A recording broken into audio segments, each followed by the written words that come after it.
Paris Saint-Germain family to the post-match podcast of Paris Saint-Germain versus Marseille.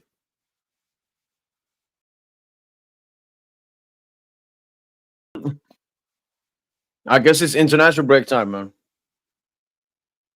That's the main priority and focus.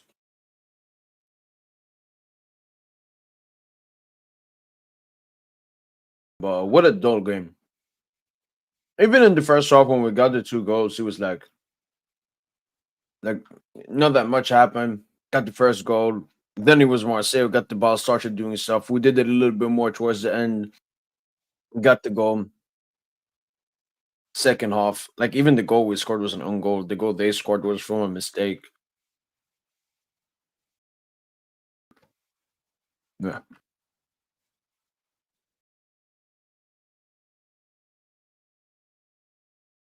I know it's same.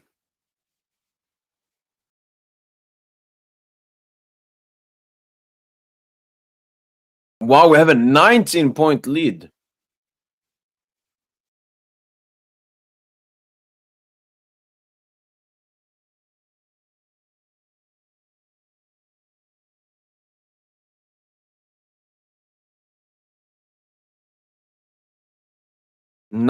Point lead. Wait, let me double check that.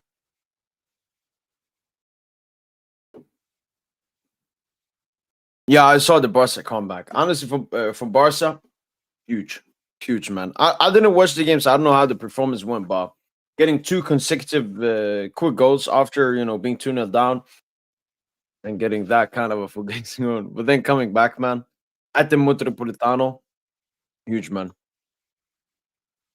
Yeah, he stinks, man. He absolutely stinks. Cook Seco. Uh,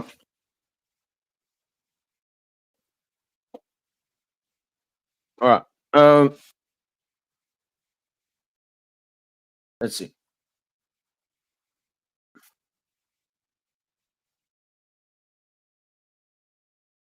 Yeah, 19 points clear. Wow.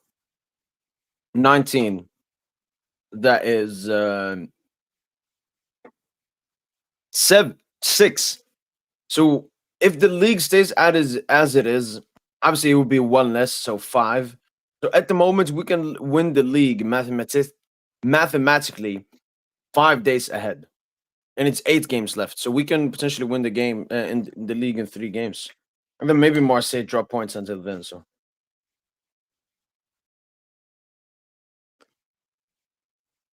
macho. I was doing like thumbnails for the match preview, like end of the game. And then I see Yamal goal. I was like, fuck, man. I go to Twitter. I see the goal, man. I get so heated, man.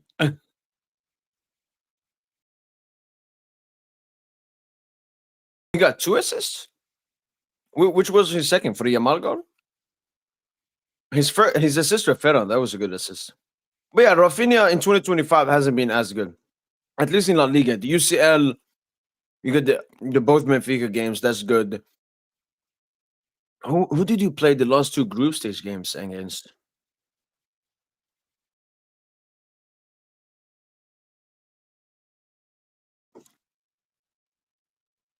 Who did Barca play their 2 last group stage games against? But in La Liga, he's not been performance and even efficiency wise as it was, in the beginning. Like he hasn't scored he scored like 1 goal in 2025, I think. Who did you play? Atalanta game, yeah. Rafinha obviously got the assist for Yamal. And then who did you play?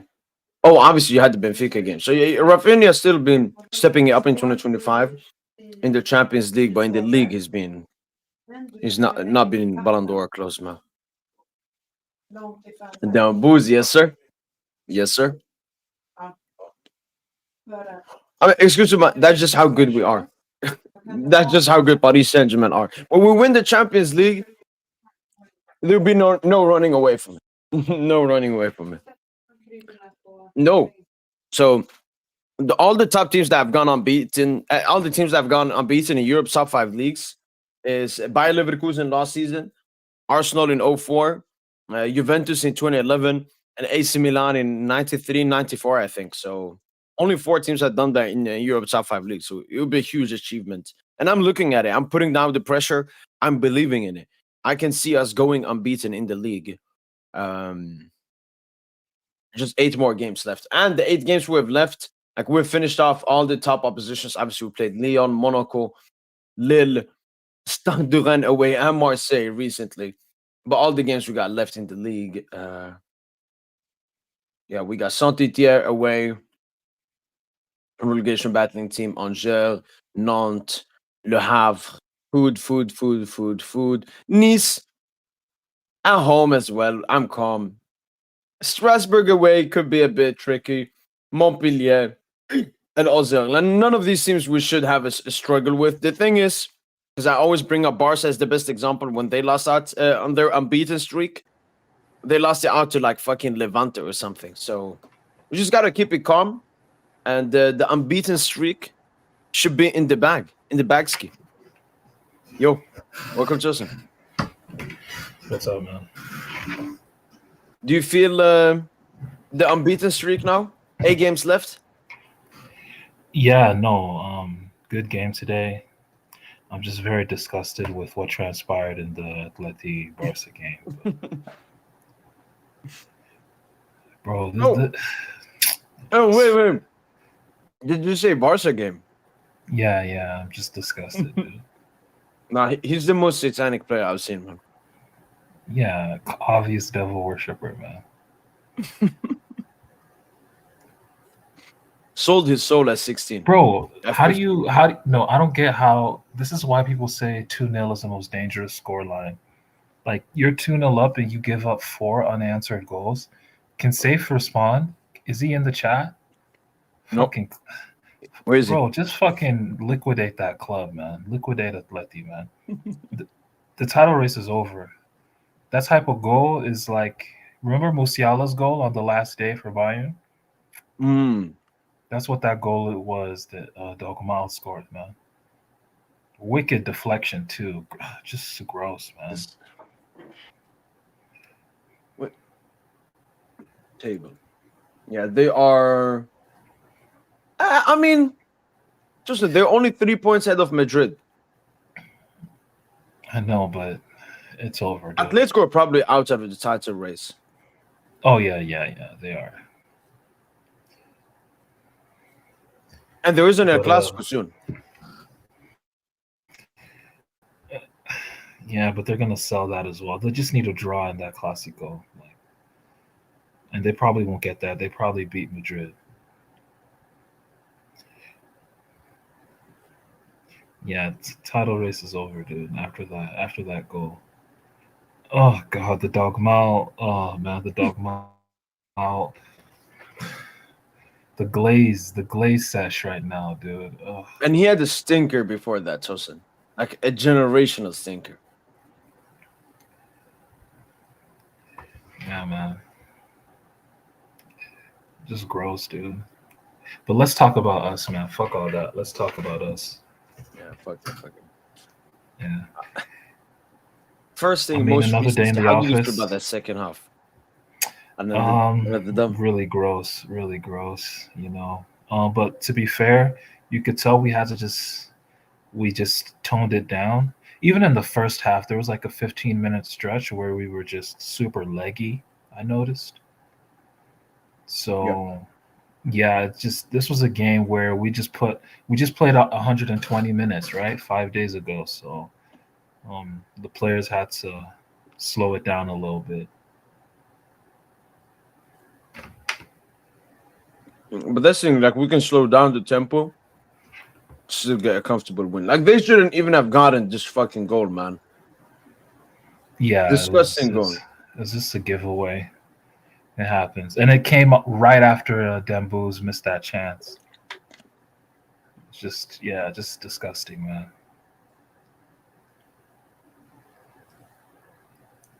But I mean, for Marseille actually played okay, man. Like they're fucking. I hate Rongier though. I hate that guy. I just hate his face. I hate everything about him, man. He's such a dick. Um, I hate to say it, but the traitor played a very good. He played a decent game, number 25. So, oh, and he was captain as well. Oh my Yeah. God, what a snake!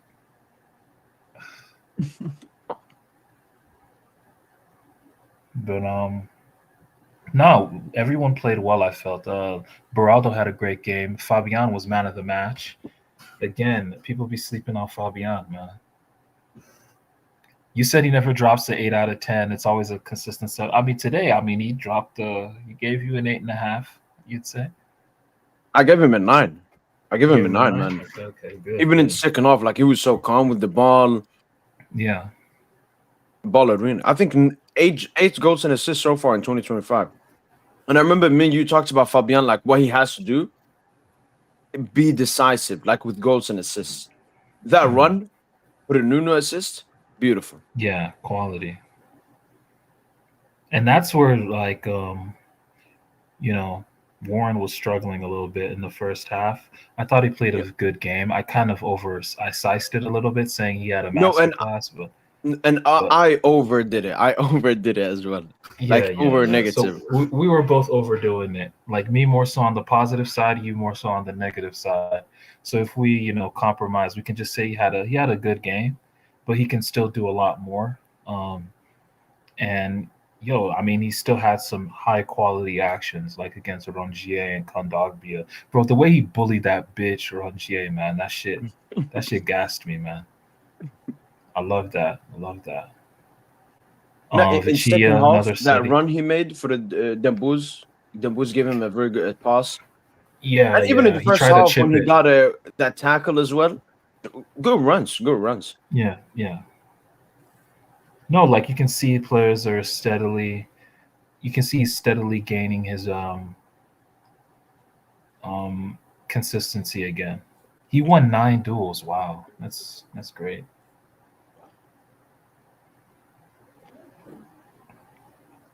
But yeah, I mean today, like remember how we talked about Lucho's system, 5 in, 5 out.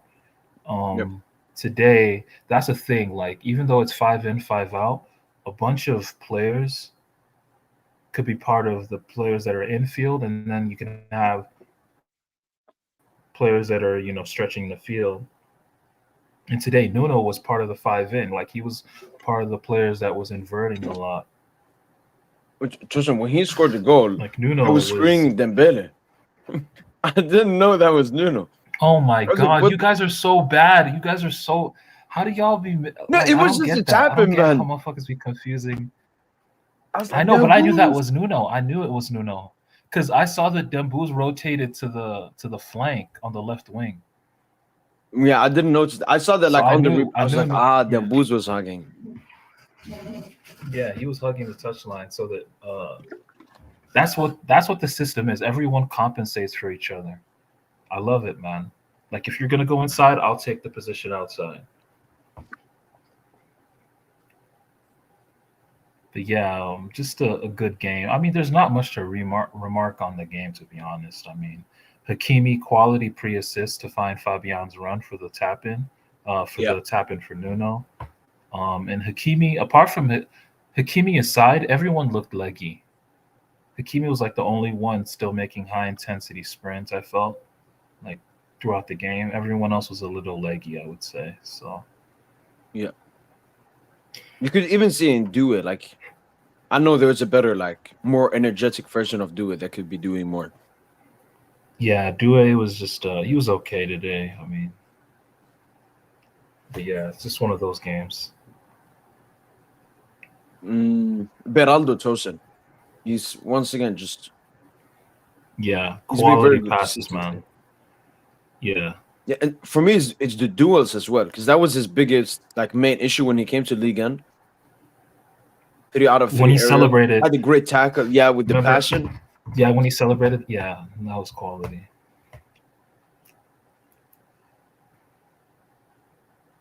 Kvara, just that's one thing I felt with Kvara. Like he wasn't he doesn't get the ball, man.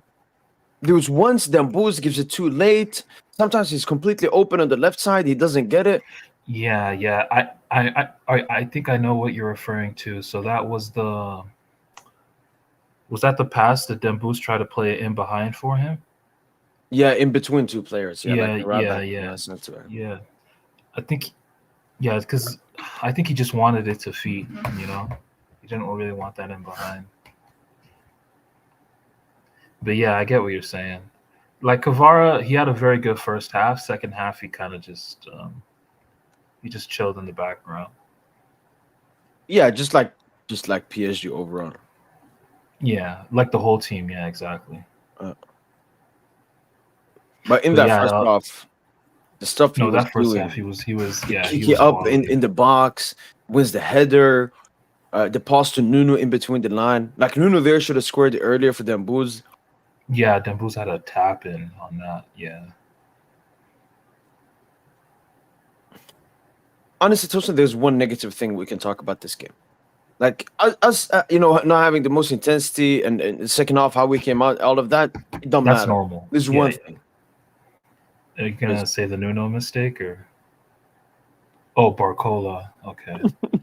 But before we go to that, like man, Dembusa's goal was so good though. Oh man, that was a ooh. quality goal. Like he just sits down the goalkeeper and he No, it takes a turns. bad it takes a bad touch and then recovers. Yeah, he recovers. Yeah, but Somebody in no, the chat like also said that's how? what Barcola should have done versus Allison. Mm, you think so? I mean, nah, no, the angle wasn't there, and he had a lot of defenders on him. Yeah, it was Yeah, closer to goal as well. yeah. But nah, that goal was so nuts, man. Like he gets it, shifts to his right, like quick turns as well, man. Quick sharp turn, and then just scores. But this dude, that clown Balerdi almost used his hands to block that out, man. Like, but yeah, quality pass from Fabian as well, man. Perfectly weighted ball. Oh,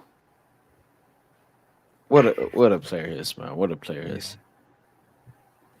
But okay, stop the running. I mean, I don't want to do this, Tosin. I don't want to do this. But No, for me, he Tosin, just had one didn't have a bad bad miss, game. man. For me, It was it's that. the nonchalantness, man. Yeah, he can't let Balerdi recover on that to nick the ball away from him. Like at least get a shot off. Just get a shot off. I know he's not playing with that energy. Yeah, Like he like you gets, said, it's he's a it's like confidence in deep player. water. It's like in deep. It's like water dragging him down. Like he's not. I'm not seeing that. I don't know why. I Yeah, don't know why.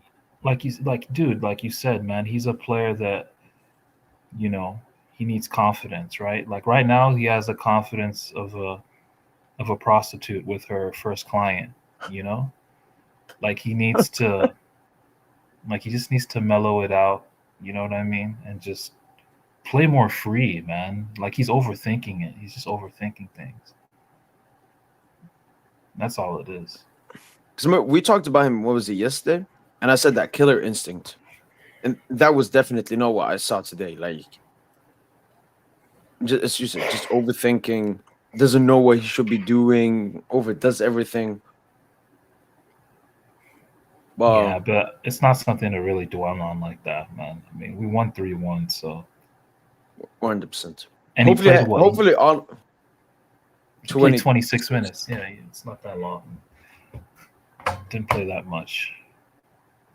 Yeah, for me, I'm looking. Hopefully, all of them have a good international break. Like Donna, Hakimi, Beraldo, Pacho, Nuno, Warren, Vitinha, Fabian, Due de Bele Kvara. All Yeah, internationals they're in all this 11. international. Yeah, yeah. No, Thank Beraldo God. did not get called up. Beraldo Oh, he did did not not. get called up apparently. No, no, no. So he'll have that time to rest, to recalibrate, and because he should be playing a lot more in the build up to the Villa game. So Yeah. because Marquis The thing is, suspended, right? So, we have some garbage games coming back. So we got Saint-Étienne away. Then we got Dunkirk. And then we got Angers.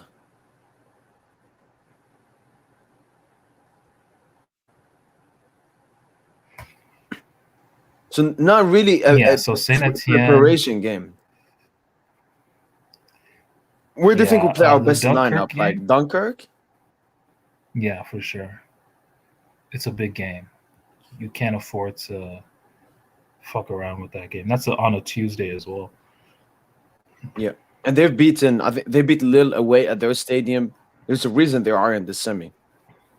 Yeah, and then the Angers game, probably that's just for us to rest our best players. So I think Saint Etienne, there will be some rotation, and then the Dunkirk game is where we'll play our best team. Yeah, and then back to rotation, and then this. They haven't announced what they're gonna do with the non-game.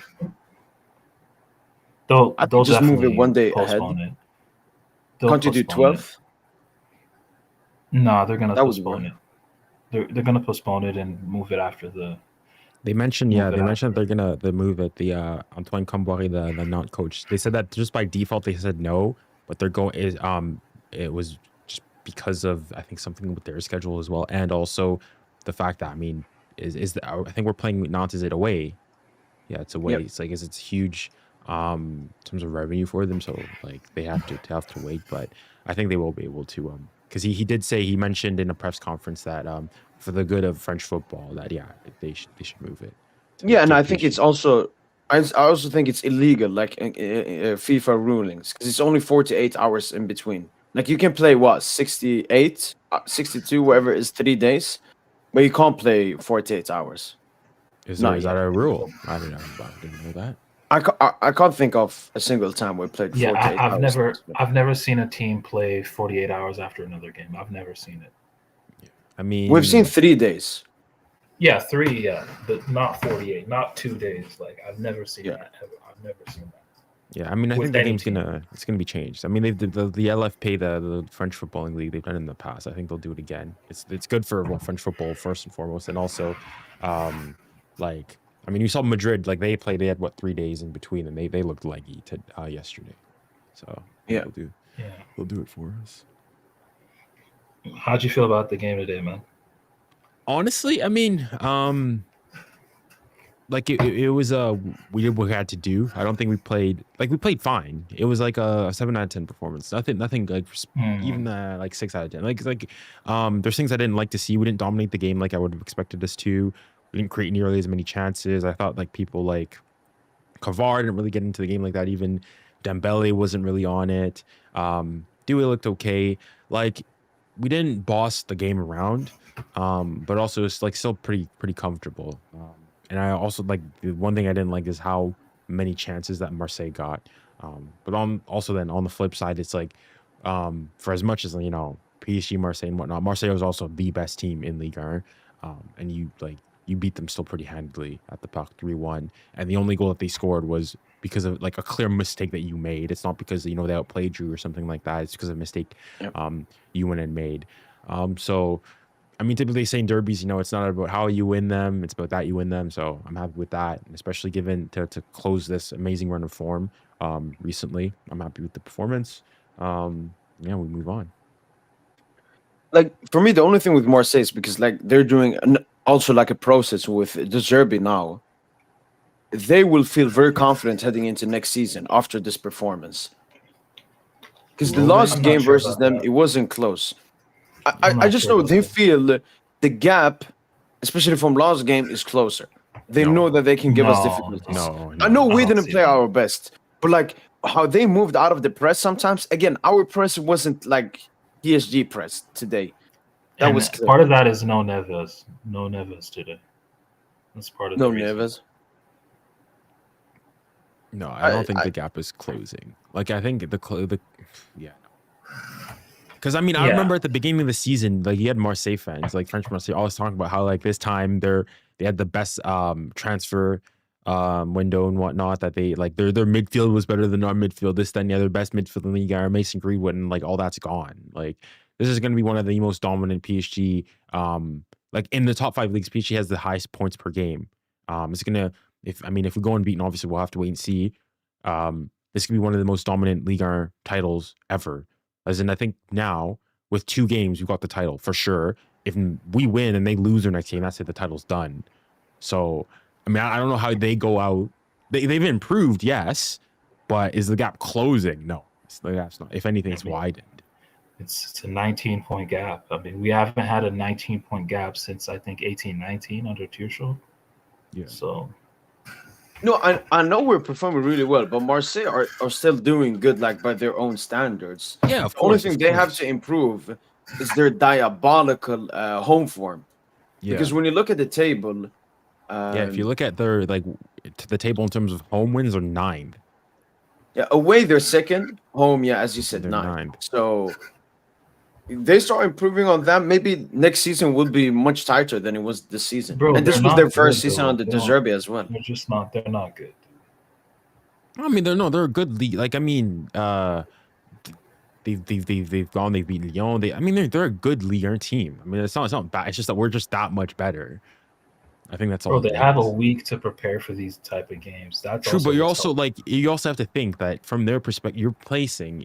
If we crack PSG up as what we are, they're facing the best team in the world, if not like top 2. Amongst us and Barca, like that's what the Zerbi said as well. Yeah, the Zerbi everyone's glazing us, man. Yeah. The thing is, the thing I don't understand from their perspective is that, like, what were they trying to get under our skins with making Rabiot their captain? Like, but, like, the thing is, he's never their captain. He's never their captain. I look at their last 3 games, he's never been their captain. It's always Ballerdi, or when fit, Højbjerg's their captain. So, this Fugazi stuff, be serious. Oh, yo, I just got why they have the Kangeli shirts and number here. Do you know why? Oh, 19 points cleared. I just clocked it. I was like, yeah, why did they have Kang and Lee? Like, is he injured? And I saw him, no, he's right behind Pacho. No, 19 points. I love it. I love it. I love it. What I do like, though, is that the fact... Everyone here is looking at the camera. He's looking at the Ballon d'Or here or something. Yeah. No, I like the fact that the Clasico, it's gotten it's a bit more feisty. Like, they were talking about how this game was gonna get potentially delayed and stuff like that. I like the fact that there's a bit of a spice to it, so to speak. I can't stand Ron GA, dude. I can't stand that clown. You can tell he puts too much I guess the word is oomph into his tackles. Like, he's just, I loved when Warren bodied the fuck out of him on that one action in the first half. Yeah. Man, that Yamal goal has ruined my morale for the day, man. Like, that shit. I watched the last couple minutes of that game. Same. I did as well, man. I was about to go and say I was watching people tired in my chat. We're like, oh, it's 2-0. It's 2. I'm like, oh, well, Barca. Wow, y'all talking about best team in the world.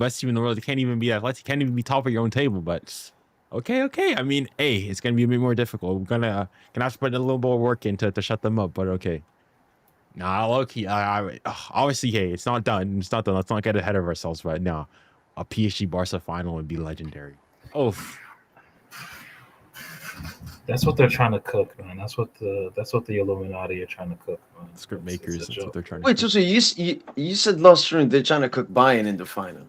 No, after today, I've seen the forces, man, the internal/external forces behind this team, man. Like, Barca just create chances at will these days, man. How do they do it? I think, who's a better chance creating team, them or us? I mean, we're definitely the 2 best in the world. That's for sure. Who is the best? In terms of just actually, the stats have PSG. The stats have PSG. Okay. That level goal was fucking nuts, by the way. I only saw the last 2 goals. So I didn't see any of the other ones. No, that level goal, man. That's an insane goal.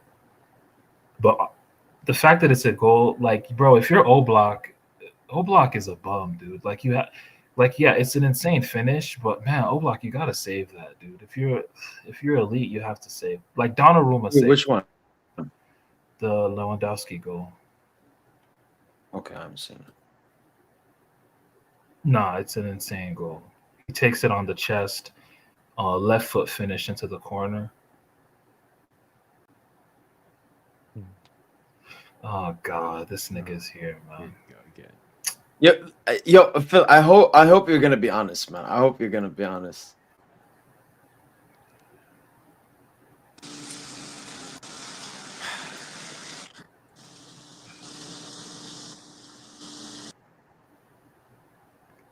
If you said something, we can't hear you.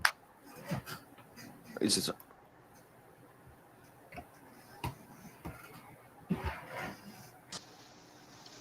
Yo.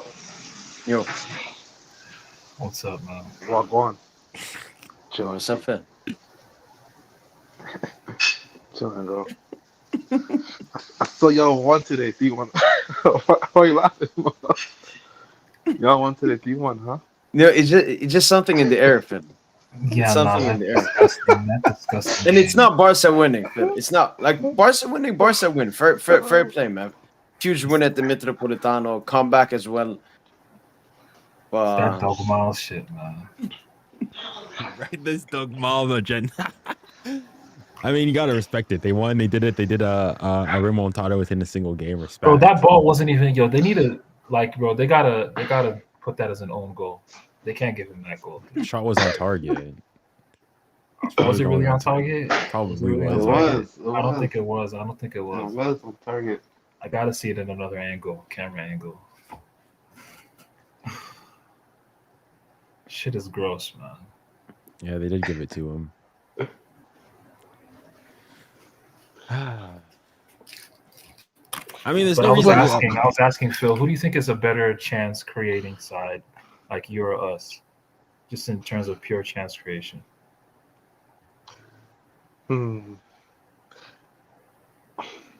I would say us because of the numbers, and we're more clinical. We have more like goal scorers compared to you guys.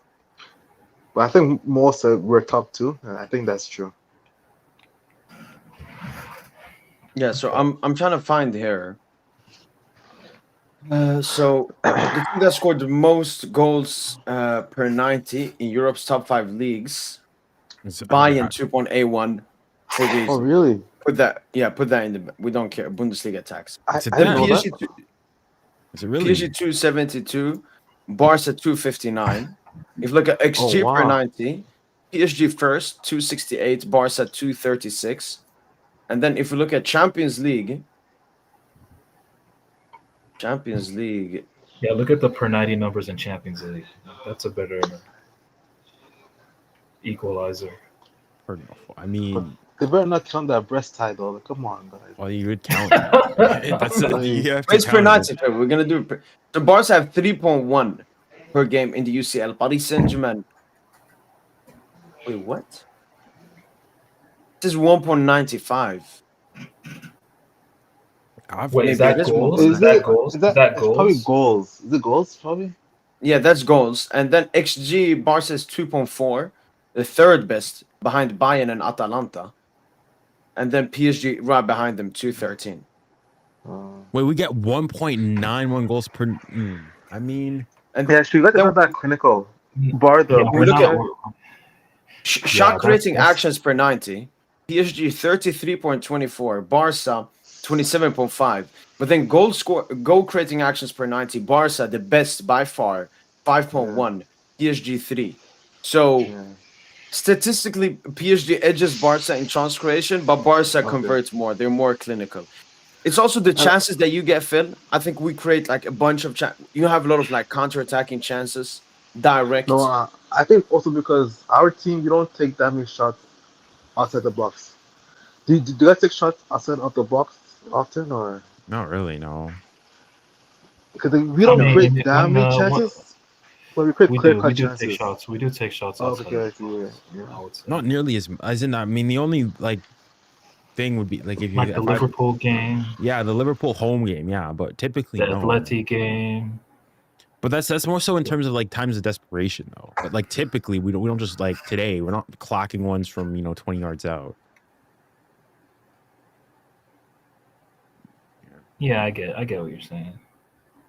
I mean, I'm fine with you saying that Barca create more chances. It's fine. That's fine. No, that's why we need this final, man. Settle the debate once and for all. Do we have Yeah, a but- clinicality? Do we have a clinicality issue?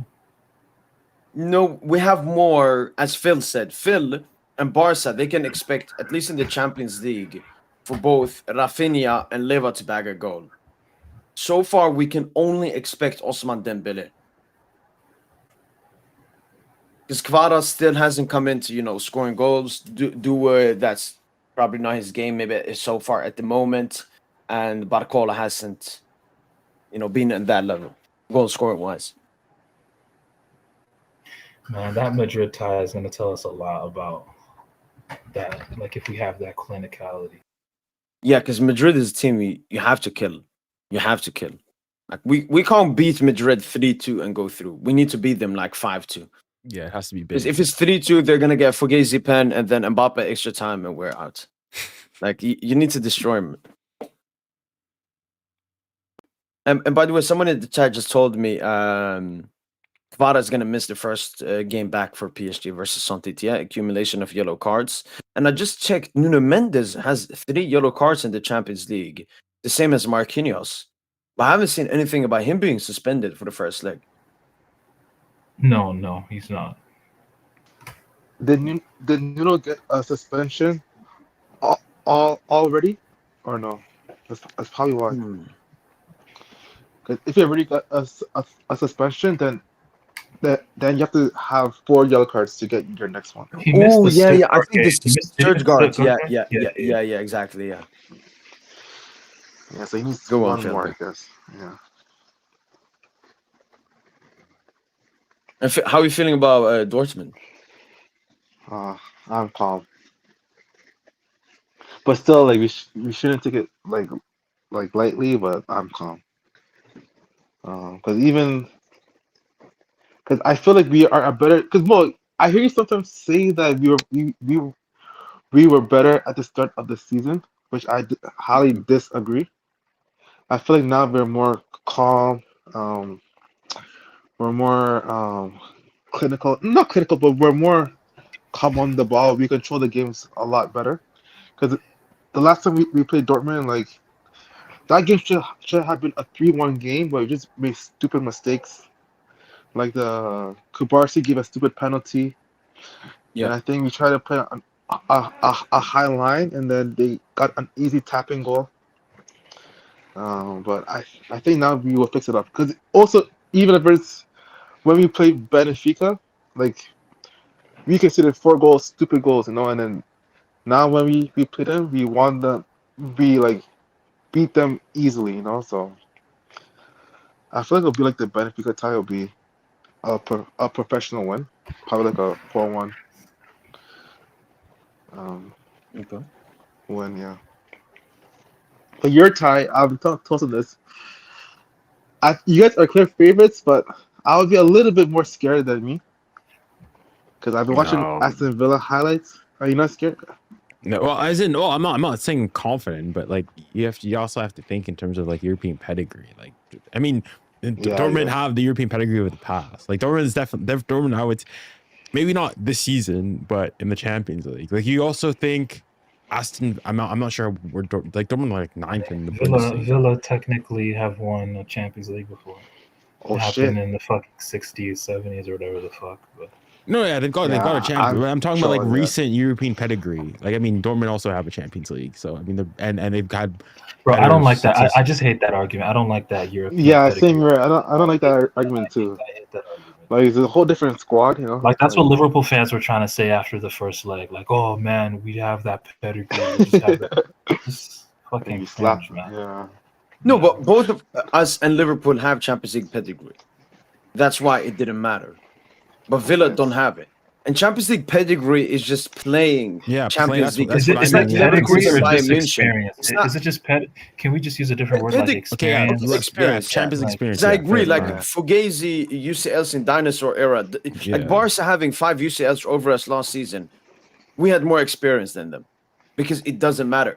I would say it's like, as you said, experience. So the team you have, how long have they played? Even though like last season, we only had Markey, Mbappe, probably Lucho was the main difference between him and Xavi for that Champions I League see. experience. Also something Lucho and Slot lost in the Liverpool tie as well. But like what I was saying, like Aston Villas, they have like some like dangerous players in transition. Like their Asensio is dangerous. Rogers, Rashford. Yeah, Yeah, Does Rogers, Rashford- Rashford, Asensio, Yeah. Watkins.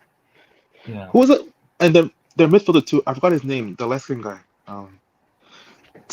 Is it Boubacar Tielemans? Kamara? I Or think it's Tielemans? No, Tielemans is Yeah. ass, man. Oh, Tielemans he's is ass. ass. Okay, That alright, nigga is okay. ass. That nigga is Okay, ass. never Like mind, he's never mind. super but he's super important for Villa though. Villa fans rate him very highly because he's their most steady midfielder.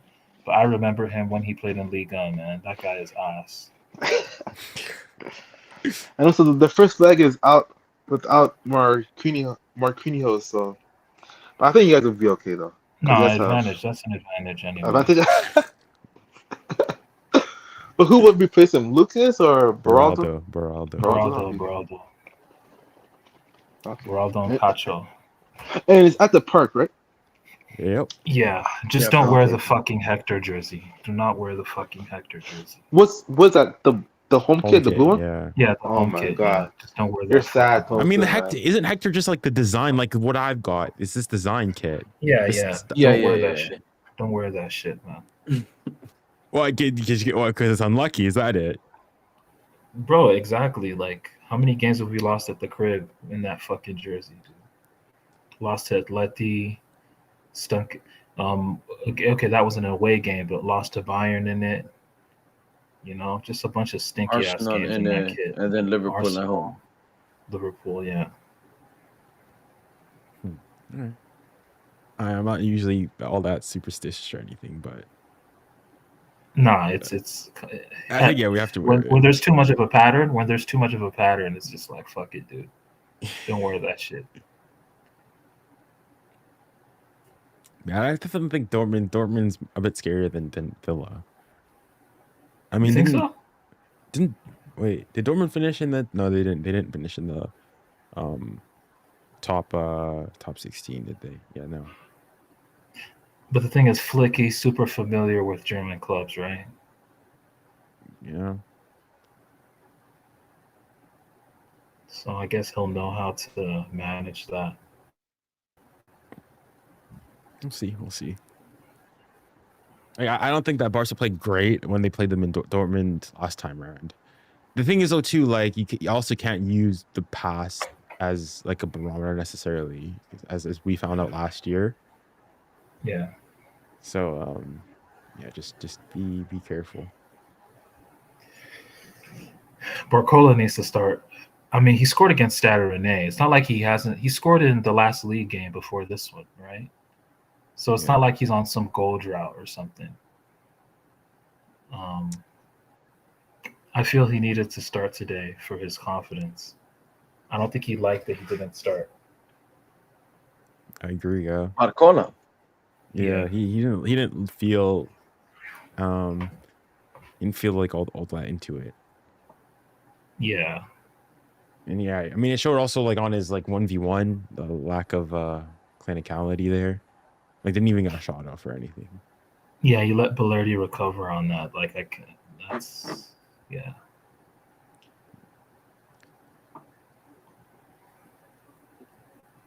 I mean, he scored against Brest in the Champions League. He scored against Man City. Stuttgart. His Stuttgart. Bro, But honestly, his all goes nutmeg- for Gazy. Bro, what are you From the doing, press bro? card. You Apart have an from the press agenda. card. Now you have an agenda. No, dude. it's not an This is agenda. ridiculous. No, like Stuttgart just a tap in, City like a fluke tap in as Barcola's- well. He didn't even know if Barcola's- it was going in. Barcola's nutmeg on Matheus Nunez was the turning point of our season. Oh yeah, I forgot nutmeg. Yeah, was a turning Tournament point. season is crazy. I mean, It low key was, man. I mean, we definitely had our backs against the wall then, but like, what would you guys say is the tournament for PSG this season? Oh, Ozil Like I game. said, no, Ozil Barcola, game. When Lucha Barcola, stopped his fuckery, man. Barcola drop of the shoulder, nutmeg on Nunez, assist to Dembele, turning point. Yeah, it wasn't. I mean, things had already changed by then. We're still like doing pretty okay. I think the thing I'm Barcola going. lacks just is consistency. Like he. But it's come. Yeah, not gonna lie, it's been weird recently. I mean, I'm not sure. I don't like all the glaze we've been getting. I kind of almost like when people want us done. It feels weird. Again? Yeah, I want us to be hated again. It feels weird. Like everybody wants us. Everybody like people are saying English fans saying I like PSG. It's like no. I think it's more so it's because those same people were going and saying PSG fake team and whatnot and sort of like hopping on the bandwagon. But Exactly. It's like everyone was a Leverkusen fan last season because they were gonna go unbeaten and everything. So people are just jumping on like our success and so on. No, stay on that. You hate us. You think we're an oil club. You think we're disgusting. Human rights, all of that. Think so. We have no problem. Bro, even the AI, the algorithms, like they're like Opta has us as the second favorites. Like what the fuck? That's never happened. No, we've just been that good, man. Especially beating Liverpool. I mean, yeah, if you knock the holders, and I think all of them were favorites. Although I think that Liverpool now it's like out of two competitions in the span of like four or 5 days or so. Yikes. Bro, even after we beat Barca last season, we weren't even the favorites after we beat Barca. I mean, City was still in it. Real were still in it. Bayern were still in it. That's what I'm saying.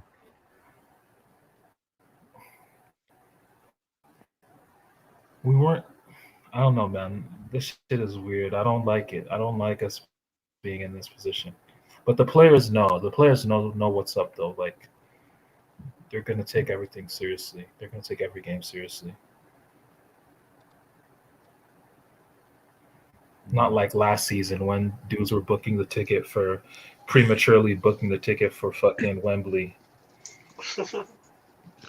No, but can you have a dialogue about your league or not? 19 points. Okay, what's the dialogue? This 19 points. The best teams in the last 5 years. I know, but 19 points, that's crazy, bro. We haven't had that. We haven't had that since 18-19. We haven't had that since 18-19. No, but Phil, I agree. Our competitors have been stinky, man. Marseille, Monaco, Lyon as well. But we're just that much better than them, though. We're just that much. Are you guys? Phil, create Catalonia clearly, and leave La Ligue as and join us. Phil. Yo, what's good, Dawson? Yeah. Possession, we're deadly. Transition, we're deadly.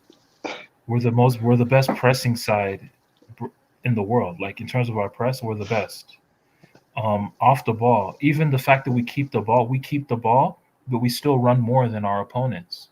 We ran more than Liverpool while having more of the possession across both legs. Like, dude, like you just have to accept that this is the best team in the world. Or at least top 3. Like you said, you even admitted you would admit that, you'd give us our props if we beat Liverpool, which we did. So, I mean. Yeah, I give you your props, but still, like 19 points, that's pretty massive. Especially, didn't Marseille make lots of signings? They signed Greenwood. Yeah, I mean, they were talking about how it was. I saw this. Who is that? Nuno Mendes? No, it's Kimpembe and Rabiot. Get him out, man. Get this mascot out, man. He's not even representing the club well now. You can't do this, man. I know they played with each other for like 7+ years and everything, both from the academy as well, but don't do this in front of the cameras at least, man. This is disgusting, man. This is the first hug I've seen between a PSG and a Marseille player for, I don't know, since I began watching this derby. This is disgusting, man. Yeah, get him out, man. I mean, in fairness, the game wasn't nearly as chippy. Like, in terms of like the spectacle, I'm not gonna lie, probably a bit like underperformed a bit. Like there was the concert ahead of time and whatnot. Like obviously he was booed every single But time he if I had the remember, ball. I remember a game. I remember a game. Just to respond to Phil, because he's trying to harp on that 19 points thing.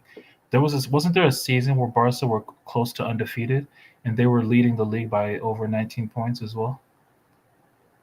I remember, I I think remember that there. was that 17-18 or 18-19? It was one of I those know. seasons. I think 14-15. You guys weren't undefeated for a lot. Like their treble winning year. You guys weren't undefeated for quite a bit. And Jordi Alba, I remember he said something like, if Madrid led us by 19 points in Barcelona, they would kill us. He said something along those lines.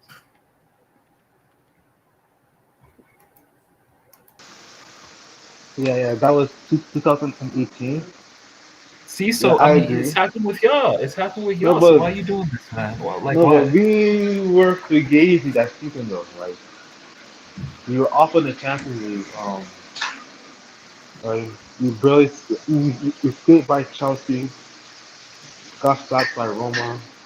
How else do you play? But yeah, Chelsea and Roma. So La Liga was shit back then? Is that what you're saying? Dang, I'm looking back Yeah, at I'll these La say it was Liga shit. ties. It was shit. Like I can admit when my league is shit. You know, like it was shit. Oh, dude, stop! You're just trying to say that just so you can keep the agenda.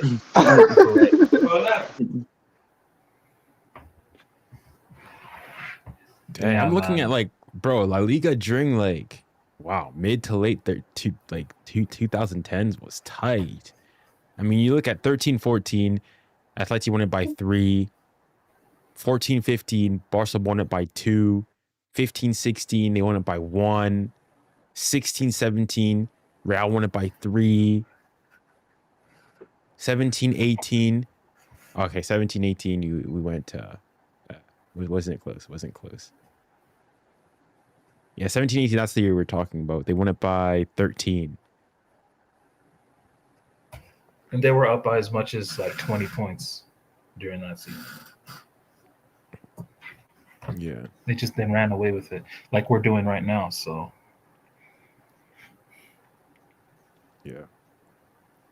I mean, I remember the one that people make fun of the most was it was one of the under our Laurent Blanc era where we won it by like mid-March or something like that. 15-16, I think. Yeah. I mean, that was more so that like just the rest of the league was poor.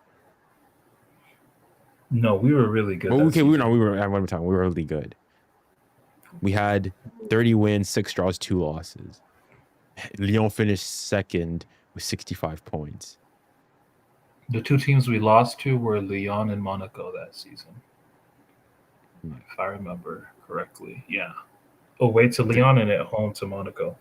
Marseille were trash that year, dang. They finished 13th.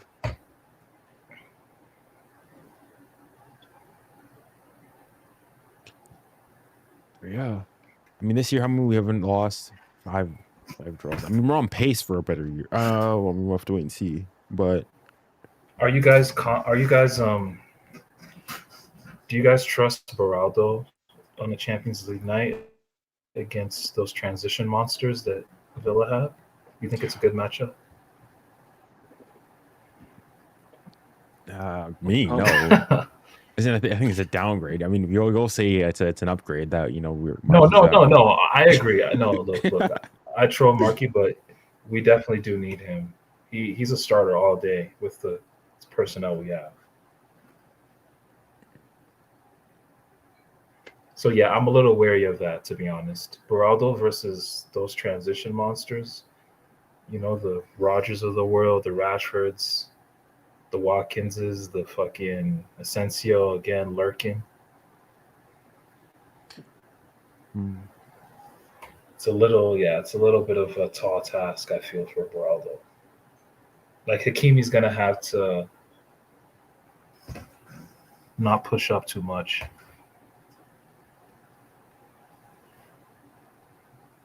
No, man. I think Beraldo. This is very good. The last Champions League test he had was Barca last season. Didn't go that well. Since then, he's built up a lot. He made Lewandowski look like he made his hold up play look like prime Drogba's in that game, bro.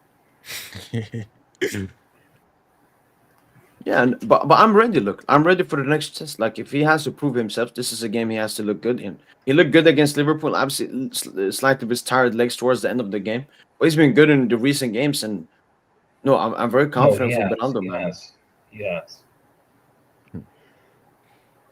What do you guys think in the league though would be a sort of a in French we say match piège, like a tricky game, like a one we have to watch out for that could like potentially cause like Strasbourg, yeah because they're the for youngest team. They're the youngest team in the league. I think they are. They're, in terms of the starting 11, they have the youngest starting 11, and they can play a high intensity game with us. All their players are like what 22, 21, yeah. and So their front three is actually pretty fun to watch. Um, how are they the guy doing? in the league? Emega, I think he's Emega, yeah he's been seventh. he's actually nutty. He's a baller. He's a baller. 43. I And mean, yeah, Andre Santos. they're still very much Did you in see the the goal he contest. scored? Did you see the goal Andre Santos scored this weekend? Nuts goal. Top of the box, he just hits it from I think 20 yards out. Ball goes in off of the post. Insane finish. I mean, Strasbourg they're seventh, so I mean we still got a game against Nice. I think it's at home. A home to Nice though. That's at home, so that's easy. Yeah, Strasbourg à la Méno. Yeah, because they're seventh and they're still very much within battling for Europe. What's our away record looking like right now? 10 wins, 3 draws. No, like how long the streak. I'm talking about like the streak. Have we? I think 45. I think we need 3 more. No, the streak is 38. So In the 35. early 90s. So it's a 35. Yeah, 35, yeah. Okay. So we need 3 more to tie it, but we need 4 to basically beat it. So basically, we need to go not lose until the end of the season because there's only 8 games left. Yeah, there's only 8 games left. And how many of them are away? Is it 4 and 4 or is it 3 and 5? What's the? So we've got Saint Etienne away. We've got Nantes away. We've got Strasbourg away, and we got Montpellier away. Okay, so it's 4. Okay, so yeah, we have to not lose any of those 4 games. Yeah. Damn, that'd be an insane record to have, man. Wait, is this in Europe or? Just Europe top 5. It's never happened, not since Milan in the early 90s. Arrigo Sacchi's Milan team. So that's. I mean, the teams are record. Saint Etienne, Nantes, Strasbourg, and Montpellier. I really hope that like Luis Enrique goes and takes it seriously. Because like I don't want to go and like we go and play kids and we lose a game. Like Lucho's not doing that. One thing you have to respect about Lucho is he takes every game seriously. Every league game seriously. Like the Stade Rennais, when we played them away, I didn't think we'd take that game seriously, and then we ended up scoring 4 goals. You know? Yeah. Still unbeaten. Yeah, Lucho. 2025. Oh, Lucho's the best coach. Lucho's the best coach in the game right now, man. Only Hansi can chat to him.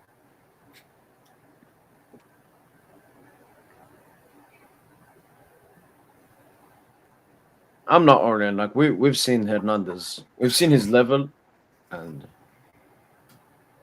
yeah, he's just not at the level right now. I think it's just. I mean, it's just one too many injuries. So. It's unfortunate. No, I'm not gonna lie, guys, bro. When Rabiot was going, honestly, I'm so happy that he didn't score. That he assisted. If he'd scored, oh my, oh, The angle wasn't there for him to score, thankfully. I'm so happy that Juju came out that he didn't score. If he'd scored, do you think he's celebrating? Yeah, he definitely is. He was kind of reveling in the booze, man. He kind of liked it. I mean, I've heard so many things now. The thing with him saying that, like, obviously when he was young, he's saying I'm never gonna play for them, but apparently, like, he's always been a Marseille fan. And it's just that, like, he joined the PSG academy. Yeah. I know. Apparently he was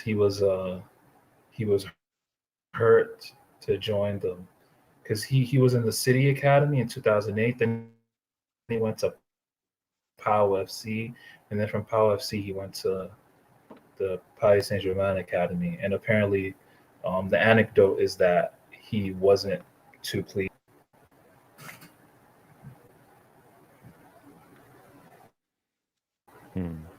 Absolute snake. This is the same guy Nasser was like, he's going to be a future PSG captain one day.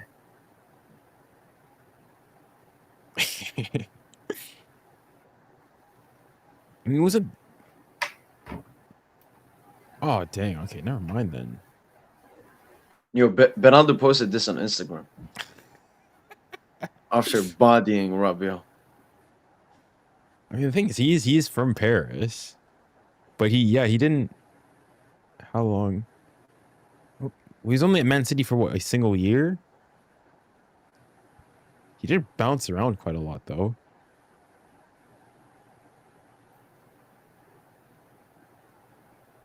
Yeah, he went from Man City to PAO FC to our academy. Pôle Espoir, some other place, and PSG 2 years.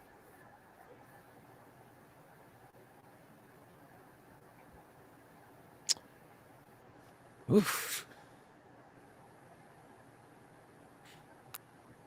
Dang. Thing is, low key, like when he left Juve, I was like, I wouldn't have minded him bringing him back, but then now it's bridges burned. I was thinking it was in the bag. I flirted with that possibility as well because he was a free agent. Yeah. Like, we'll let bygones be bygones, making a little apology, and then as soon as I heard, going to Marseille, yeah, it's over. It's over. The stupid thing is, though, the whole thing of I mean, the whole Ligue agenda against PSG, because I mean, I was already seeing on Twitter people talking about how the game was definitely gonna be paused for at least for 5 minutes or something because of insults and so on and so forth towards Rabiot and his mom and so on and so forth. Which, like, obviously, like, I don't condone those actions, right? I mean, I think keep it to football only. But at the same time, too, it's like they always make it's only when it's a game at the park that it happens, and they'll close down a stand and whatnot. But yet when Barcola is getting abused for like 80 minutes at Lyon, and his mother is as well, they don't say anything. Nothing. There's nothing. Like, I heard the announcement that they said during the game, it was paused for like a couple seconds. But like, it's just consistency within the guy. Like, if they're gonna go and police it like that, then at least police it for everything, all things, not just when PSG does it. Yeah, I mean, fuck his mom, man. I don't know why they shouldn't be able to do that. If they feel they want to go at his mom, they can do that. I mean, she's his agent as well, so she's actually like a professional part of his career. She was the main reason he left the club as well. No freedom of speech in France. No, they say. I mean, it's from the PG's perspective. Like, you don't want people, going and saying whatever they want like that. Like, there's limits. But come on, dude. When Barcola played at Lyon, what were they? Well, that's what I'm saying. That's what I'm saying. His mother.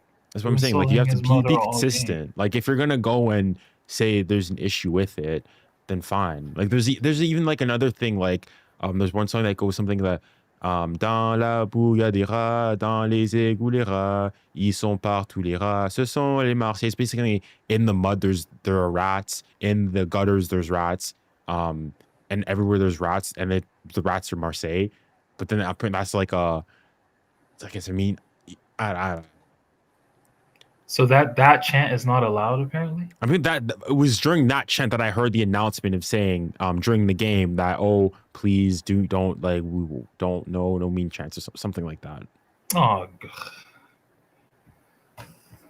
man, that's such a joke, dude. Like, let the fans have fun, man. Like, Cause I remember last year, like it was the first game and whatnot. It was who was it? Kolomwani, Hakimi, and Mukiele, had like disciplinary issues because they were singing one of the songs, with the fans, and we got like one of the stands, like the Tribunal got was closed. I think they ended up getting a ban. Well, they got banned for it, wasn't it? That was last season after was it the 4-2 win? No, the 4-0. 4-0. The 4-0 win, yeah. Kimpembe came out of nowhere to do the chant. This man was injured too. Man, what a mascot that guy is such a mascot,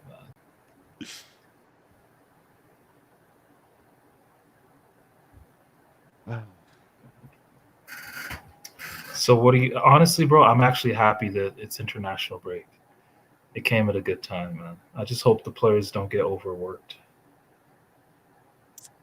I mean, from the French perspective, I mean, I'm sure you're gonna be watching it pretty interested. You're gonna be watching the Équipe de France. You're gonna be watching their reactions. You're gonna be watching because the thing is that with the French national team, they do their like when they arrival. Obviously, that's where you see like their fashion stuff when they come in. But they also do like behind the scenes of training and all that. I know you are gonna be watching. You're gonna be looking every single Dembele and Mbappe interaction. You're gonna be eyeing that up. Every single one. Man. No, but they're best friends. Like, yeah, they're friends. They're not. There's no friction there. Dembele does not like Mbappe. No, they're friends. They're friends. They've been friends since they were like 17.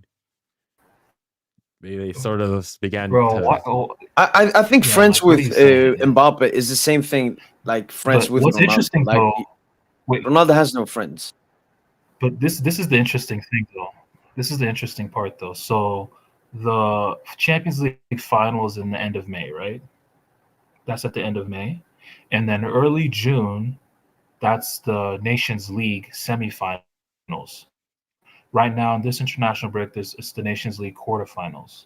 So France will play Croatia, 2 legs. Spain will play the Netherlands. Yeah, Spain will play the Netherlands. And after that, France can potentially play Spain on the 5th of June. And then the following week, there's going to be a final. Maybe in 3 days or 3 days to 7 days. That's when the final is going to be played. And then after that, on the 15th of June, you have the Club World Cup. That's crazy, bro. I mean, I remember I mentioned it previously. So, it's too many games. Like, if you think of it's a lot of games, dude. If you think of that, Doué's going to be there, Barcola, Dembele, and Warren are all going to be there. I guess Warren, maybe you'll say he's not going to be a starter. Doué as well. But Barcola and Dembele definitely will be. Dembele definitely for sure will probably be starting those games. Like, I think it's just that's where I'm worried about. I'm worried about it. If I'm not mistaken. But no, I need that Spain smoke in the Nations League, man. We need to shut down this dog mouth shit. It's because of that clown Rabiot, though. It's because of that clown Rabiot. He talked too much, and Lamine just fair play to Lamine. He had that moment, yeah. Like fair play to Lamine on that. So are you gonna be hate watching then the all the games are on the same day? Yeah. That's the unfortunate thing. What same the heck? time, same day. Why? I don't know how we did that. Yeah, no, they're stupid. Then what the heck? Like, there's no like which games? Which games are you referring? All the Nations League games, second legs, are all on the same day. Sunday, right? I'm guessing. No, both games. So there's one on Thursday, the one on Sunday. All the games, same day, same time. All kick off at the same time. What the heck are they doing? Man, Nations League is big this year, man. It's gonna count in the Ballon d'Or. The Ballon d'Or. I think it's gonna be a separator. It's gonna be set, but it's like it can't.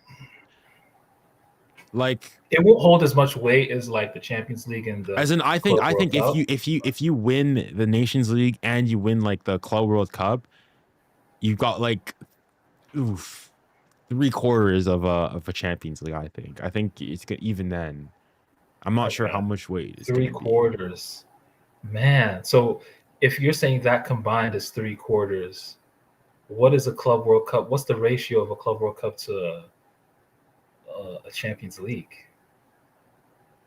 Like half is is it worth that? Like, is the Club World Cup worth half of a Champions What's League? it, Is that for what you're me trying to say? right now? As things stand, for me, the Nations League is worth a bit more still.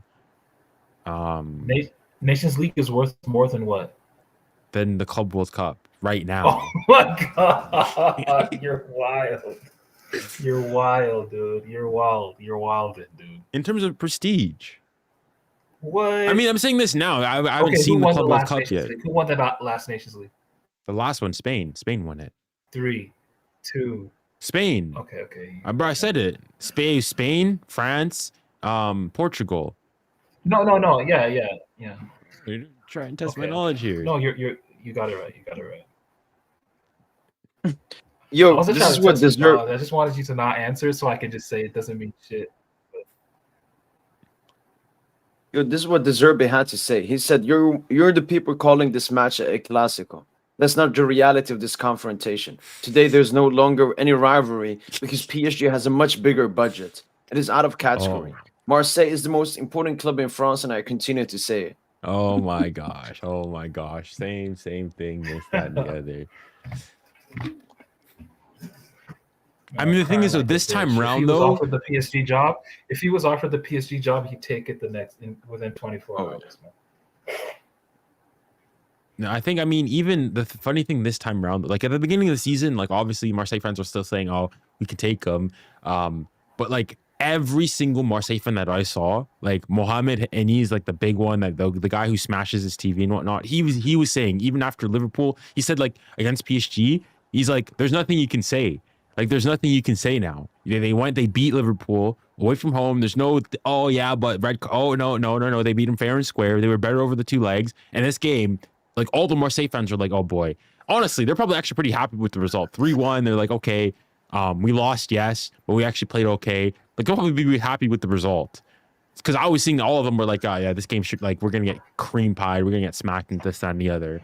Like, all the big ones, at least that I saw, they were all like, this is game 4-0, 5-0. I was seeing some crazy results and so on and so forth.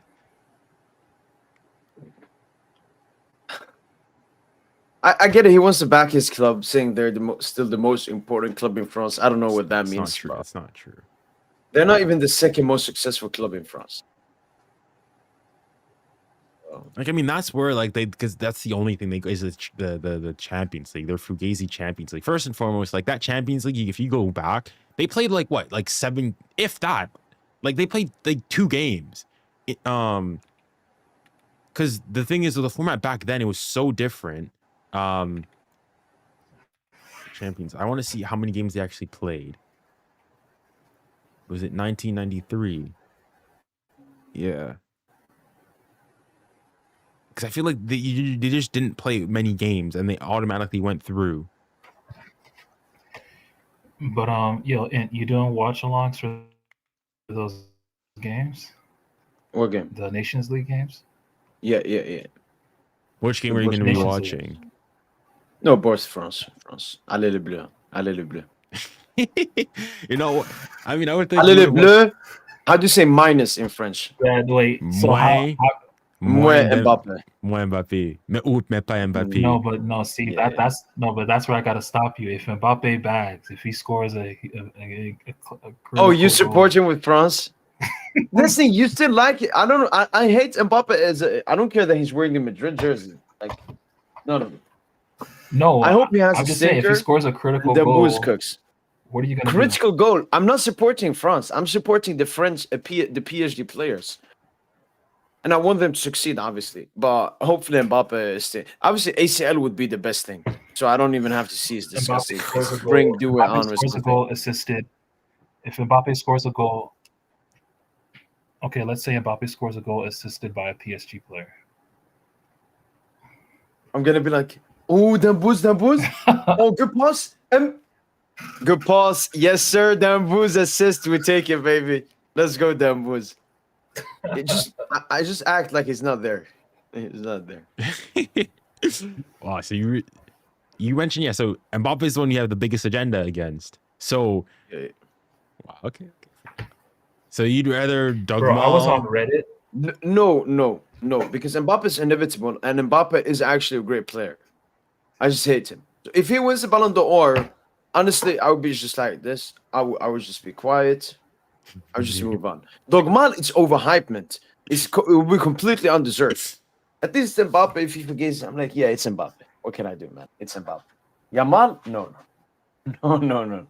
You can't forget it, man. Stinks, man. I was just watching a Yamal Fell Cup, man. He was so bad in this game. It's insane, dude. Took It's off his just shirt really as well insane.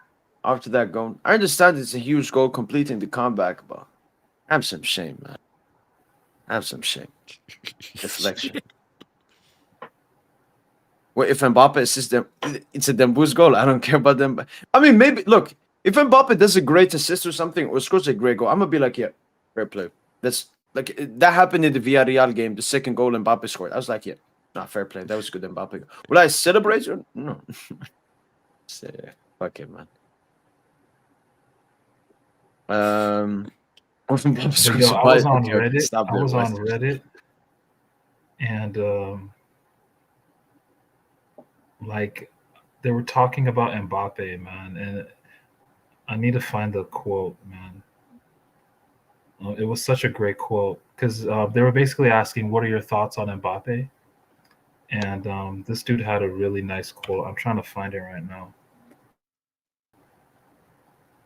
Okay, in the meantime, you look for it. I'm just gonna bring up this quick stats here. How many?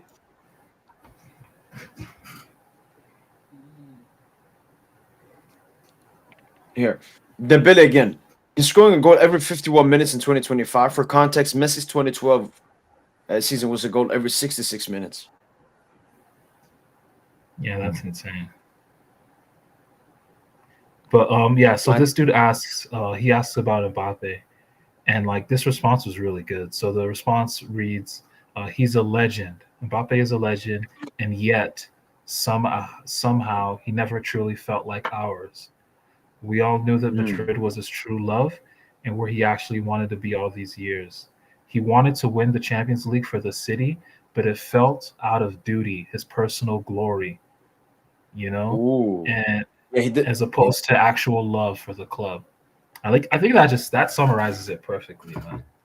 Like the guy, everything is just for him, man. And honestly, the more I think about it, he's not a legend, man. He's not a legend of the club anymore.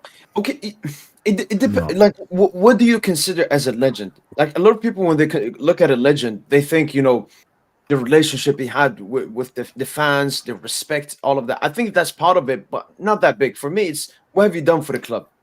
Kylian Mbappe is our top goal scorer. He's top 5 in assists, most Champions League goals, either first or second in assists. That's a legend. Helped us to get to. I mean, obviously wasn't the main one to get us to the final, but was instrumental. I mean, he was there for like the most successful period of the club's history. Successful, yeah. 2 semifinals, a Champions League final. So yeah, I know he was really disrespectful. All of that. Obviously, that takes down. You could say his legacy, his overall legacy.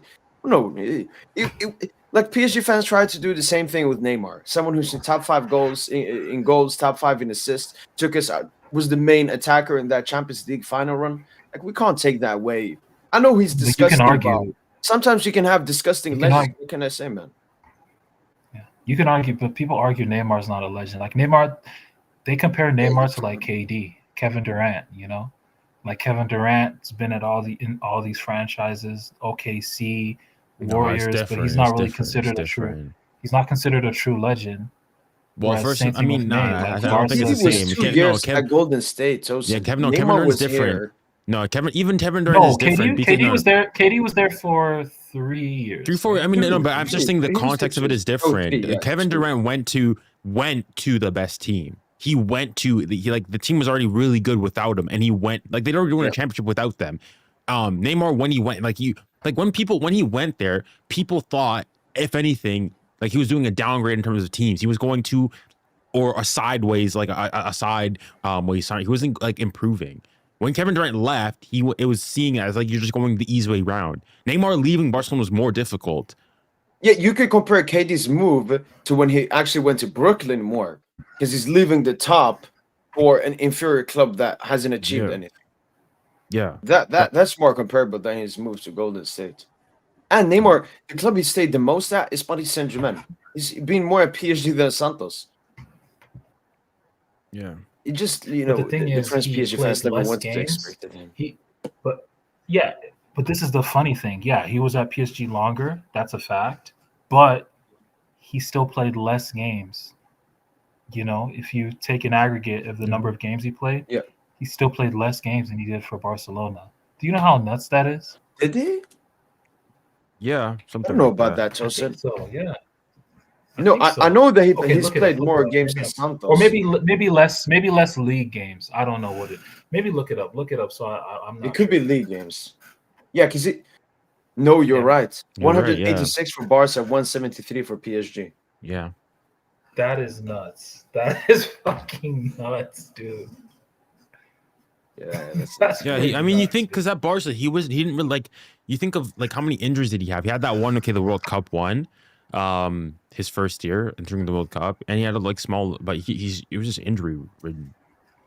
Yeah, I mean, he had 3 La Liga seasons with over 30 games. He missed. He only had. Remember, he didn't have a single 30 at PSG or 25 in the league. that's pretty nuts. Oh, look at this I one. remember Mbappe Barca is a fan. legend that left a bitter taste. He's like a good movie, but the ending is shit.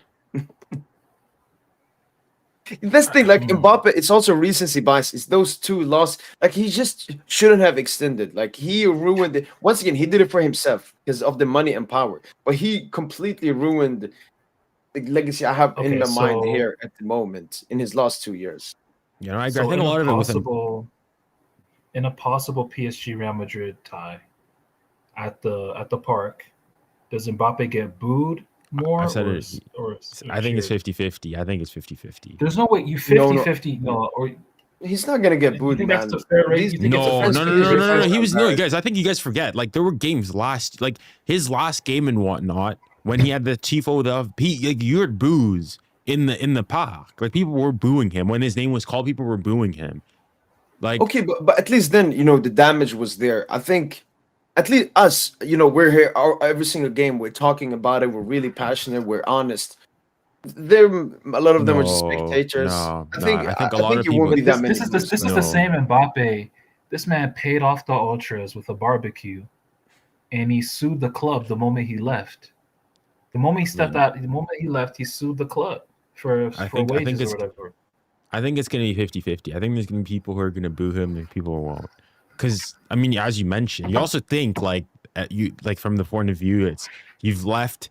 Because I said it even before, like the things really began to fam last year, before like all the Monaco, all that stuff, all those things that were coming out, is like him leaving was just like you brought all your friends and whatnot. You wanted this, you brought Campos, you brought all these people in, everything was shaped around you for only you to be there for like 1 true year and dip and bounce.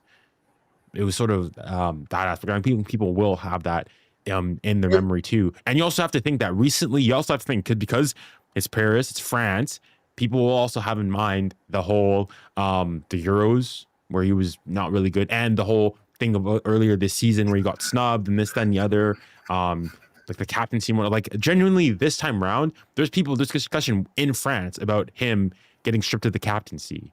There's like we'll see if it happens and whatnot, but there's been talks about that. So if like stuff like that begins to happen, let's say this international window, he doesn't do all that great, things can turn very, very, very, very quickly. Who do you think would be the captain if he were stripped of it?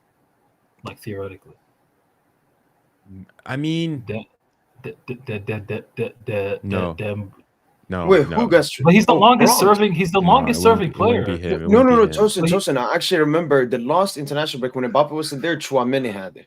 Yeah, I'm not sure if he joke, dude. That's a joke. That was disrespectful towards them, Booz. Yeah, I think Junior. If you take in what's happened this season, the leadership role he's taken, It gotta be him.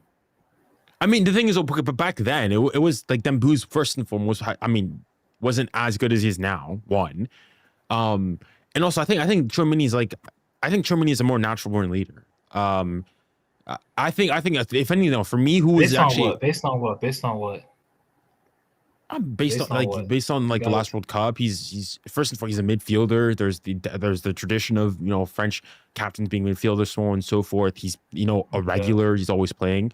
But I think the last time around, giving it to Tchouaméni was a slap in the face to, for me, Mike Maignan. I'm so killing you with that quote. Maignan, yeah. I was thinking Maignan, if not. It was Maignan. It was a slap in the face to Maignan. And the thing is, it's because giving it, so almost sort of giving it to Aurélien Tchouaméni was sort of keeping it within the Mbappe bubble, because it's Maignan who's been the most critical of Mbappe, saying he told him that his so starlight thing, thinking that he's the crap and whatnot. He's been the one, he's told him to his face and so on and so forth that he's not pleased with him. So, I don't see how it's not. I don't see how it's not Ousmane, bro. He's the longest serving player for a reason. It's got to be him. No, I think this what Dembele has done this season in terms of as a leader at Paris Saint-Germain can eventually help him. The thing is, Deschamps is soon gonna go out. Then it's gonna be Zidane. It's gonna be really interesting what Zidane does when he comes in, because Deschamps now he's the bitch to Mbappe. When Zidane comes in. Wherever he comes in, they can be Ronaldo, they can be Messi. He's always the alpha. Let's be honest. Yeah, I agree there, but Zidane, I mean, he's Real Madrid adjacent. You know what I mean? So and he's already the past connections with Mbappe. He's gonna give it to Mbappe. That's true, but that's the thing. I don't think it's gonna be that easy for Mbappe. He will have to somewhat deserve, what Zidane gives him and so on. I remember when Ronaldo was constantly benched in La Liga to be used in UCL. Ronaldo didn't like that, but Zidane felt that was the best for Madrid and so on. So no, but actually, no. Ronaldo didn't complain. Ronaldo did not complain when Zidane was benching him. He didn't. Zidane made him understand. No. Zidane made him understand. I don't know which Ronaldo you're talking about, but that's not the Ronaldo I know. Trust me, dude. I know what you're saying. If it was any other coach, he probably would be, moaning that, right?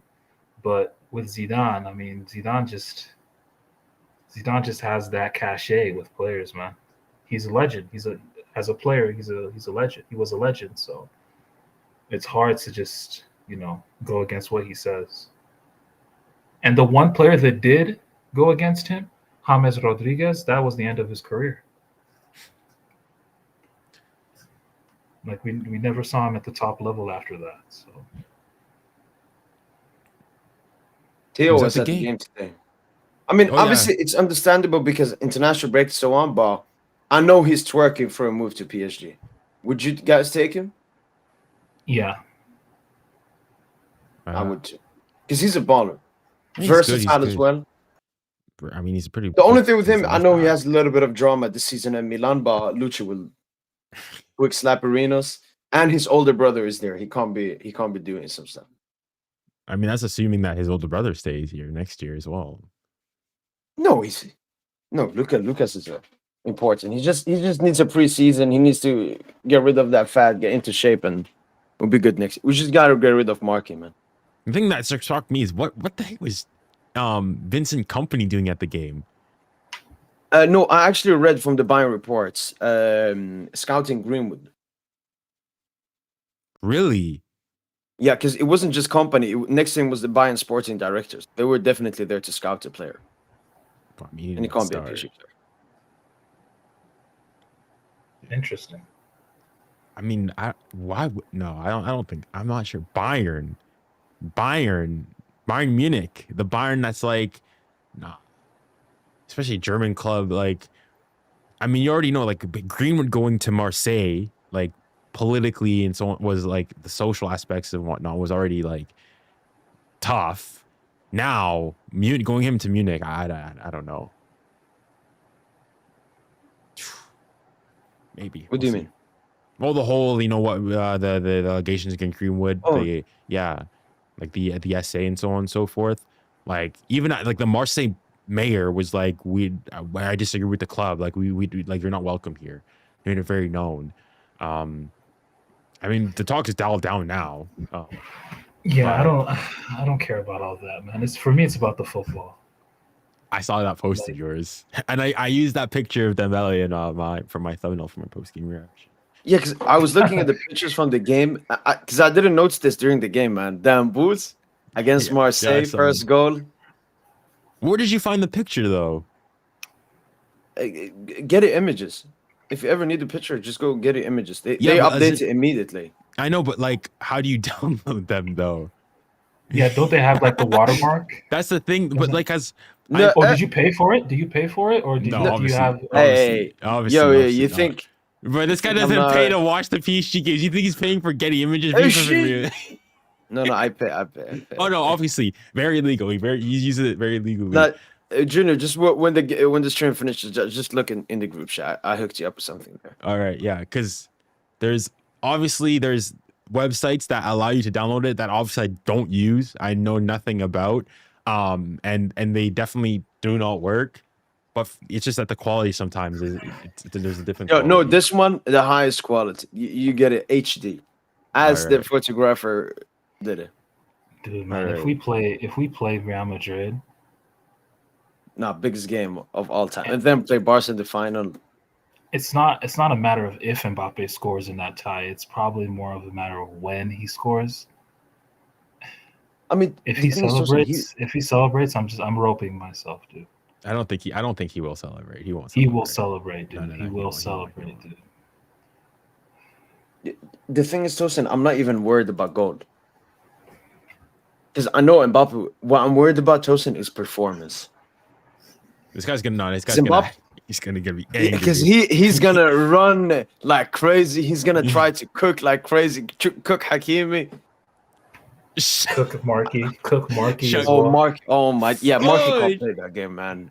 We gotta play. No, I'm scared. No, I'm scared for Hakimi. I'm scared for Hakimi because he cooked him in the World Cup when they played. He cooked Hakimi. He cooked him left side, right side. Oh my goodness, dang. Luckily, No, but he's gonna be more on the inside. He's gonna be getting 1v1 coverage with Marky more so, like, because he Marky doesn't play on Marky's the wing. gonna be giving him he's gonna be giving him heck as well too, though. Oh, you think Marky going? Oh, so you trust Marky? Like, you're such a Marky stan, but Marky gonna spread cheeks. Marky gonna spread cheeks for Mbappe. Yeah, I think move Pacho to right. Maybe put Lucas Hernandez as well. Just Marky realized Just he gonna like, spread cheeks. No, man. Marky's gonna leave him a little stomp on his foot and whatnot, something like that. I don't think.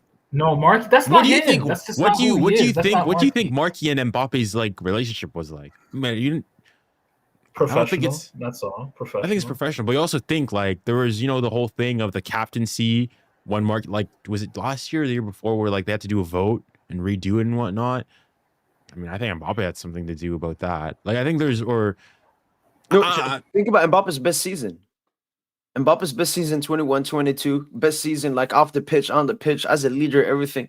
He looks back and it's Marky and Mbappe. So no, I definitely professional hatred, personal hatred. Hatred. I just don't think Mbappe rates him. Like when he sees Marky, he knows he's the weakest link in that PSG defense.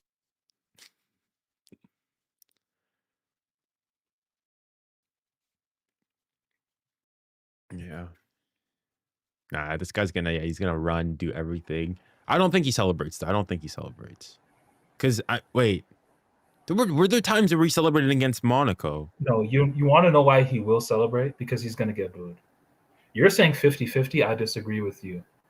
I think it's going to be like he's going to be 100-0. He's going to get booed, bro. He's going to. But weren't you saying weren't you the one saying 2 seconds ago that people have forgotten about that? All the fans in the stadium have forgotten about that. You were making it see as about the Mbappe hatred. You were saying, oh, he's going to get cheered and so on and so forth when he comes back. That's no, I never said that. Did I say okay. that? Maybe I understood it wrong because the way you were talking, because I was talking about how when I was saying it's gonna be 50-50, I got this feeling that you were talking as though people were forgotten about that they're gonna cheer him. No, he's not gonna get cheered. He's gonna get booed. Bro, they booed fucking Ethan, man. They booed Ethan and Mbappe when we played Lille, who had nothing to do with anything. Yeah, I mean, I don't like. I mean, not gonna lie, I kind of feel bad for Ethan because he's just collateral damage and whatnot. Nah, fuck all that, man. No, I mean, Ethan. Well, okay, barred the whole thing of him wearing it. when you hold that last wearing name, the fuck all that. wearing the Liverpool shirt was he was getting a haircut. But I think like Ethan, he's listen. He says he loves PSG. He's a PSG fan. Unless I see like something that he goes and says against PSG, I think he actually does like PSG. No, Ethan is definitely a PSG fan. I'm just saying, unfortunately for him, he holds that last name. So Yeah, but like so then you feel bad for him. Like you feel bad for like the circumstances around him. He's collateral damage. nah, He's catching stray bullets. I don't feel bad for him. He's a professional. He can take it.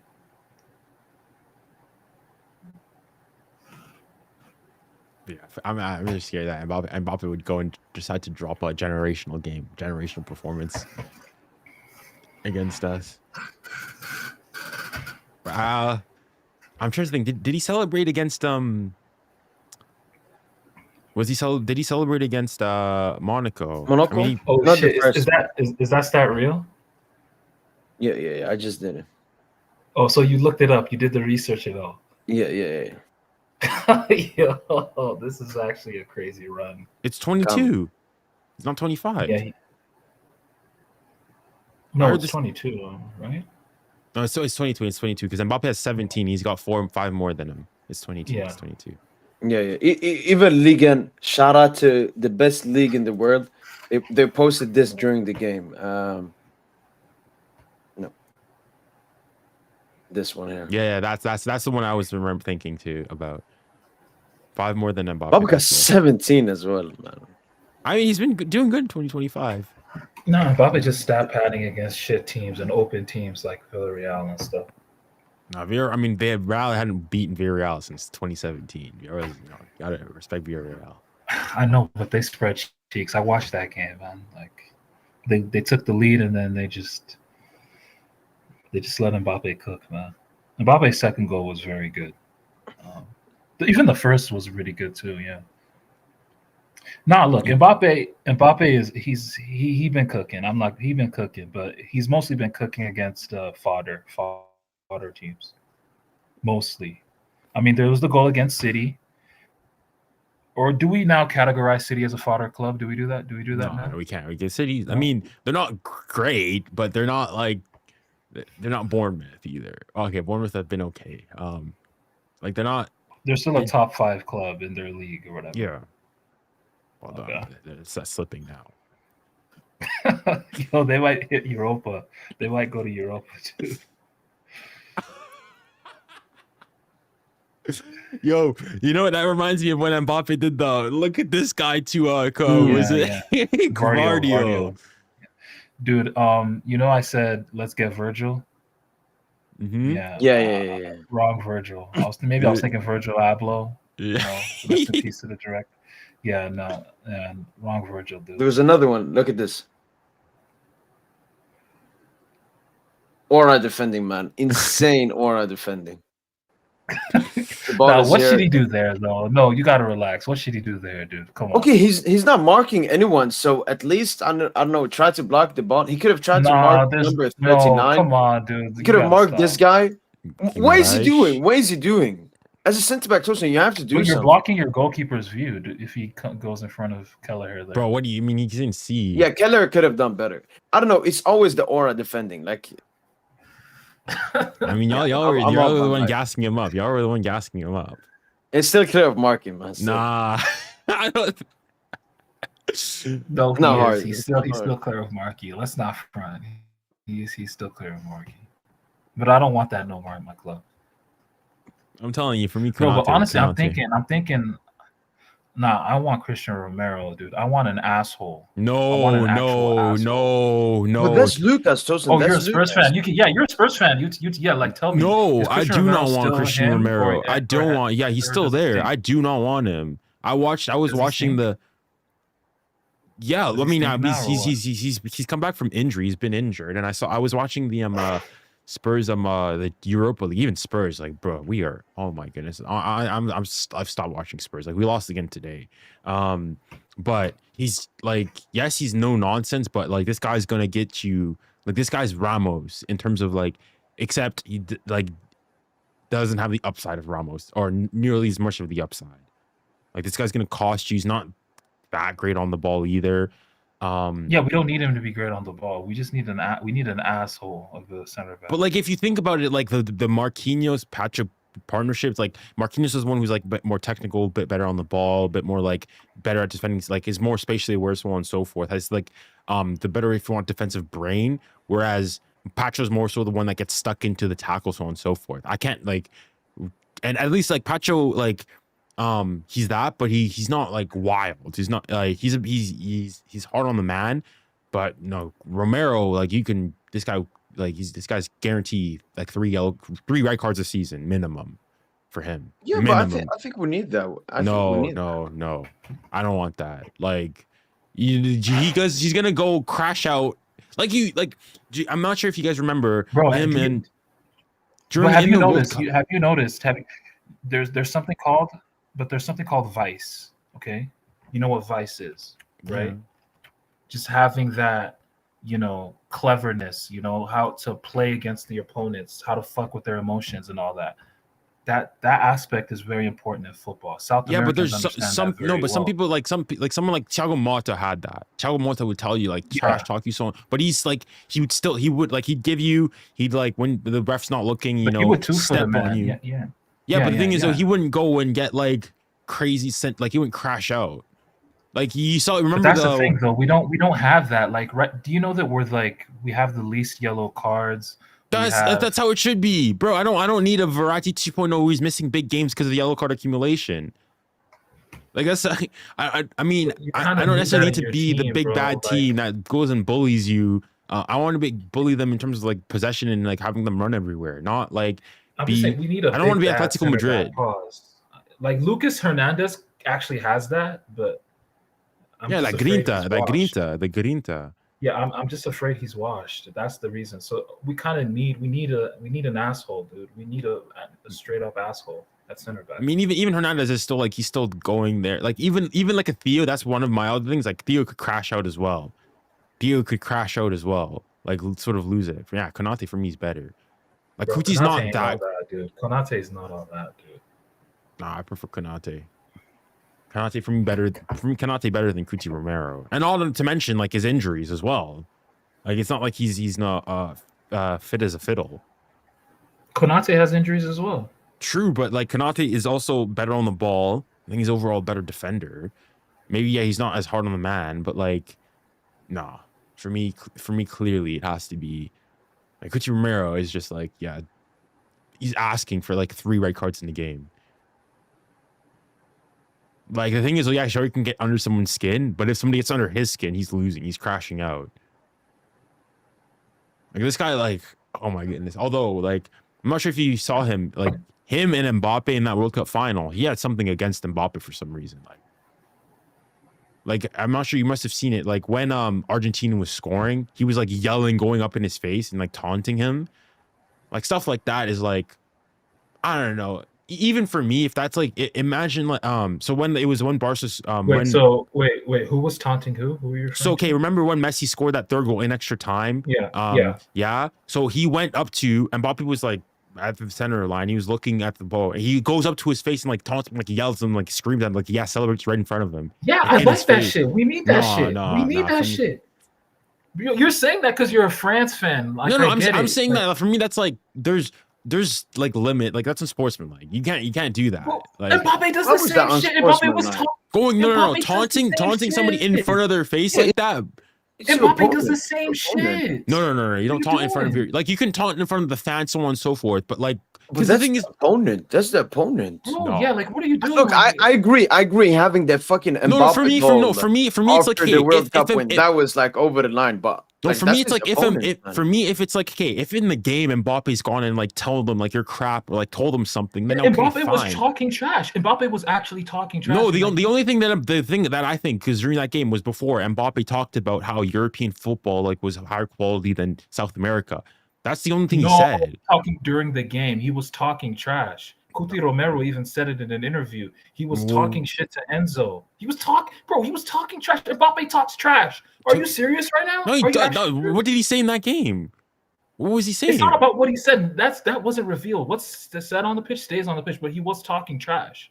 Mbappe talks trash. He was talking trash to Vardio and then mocked him after he scored. Like that's part of the game. It's not. Okay, no. Okay, so that's the difference. So like what he did to Gvardo there, I'm okay with because he's sort of, but like him, he's like chased him out, ran up to him, and then that. Like there's been times where like Robin or Ribery have gone like they missed the penalty. They missed the penalty, and then one of the defenders like it was a this one. That one, yeah.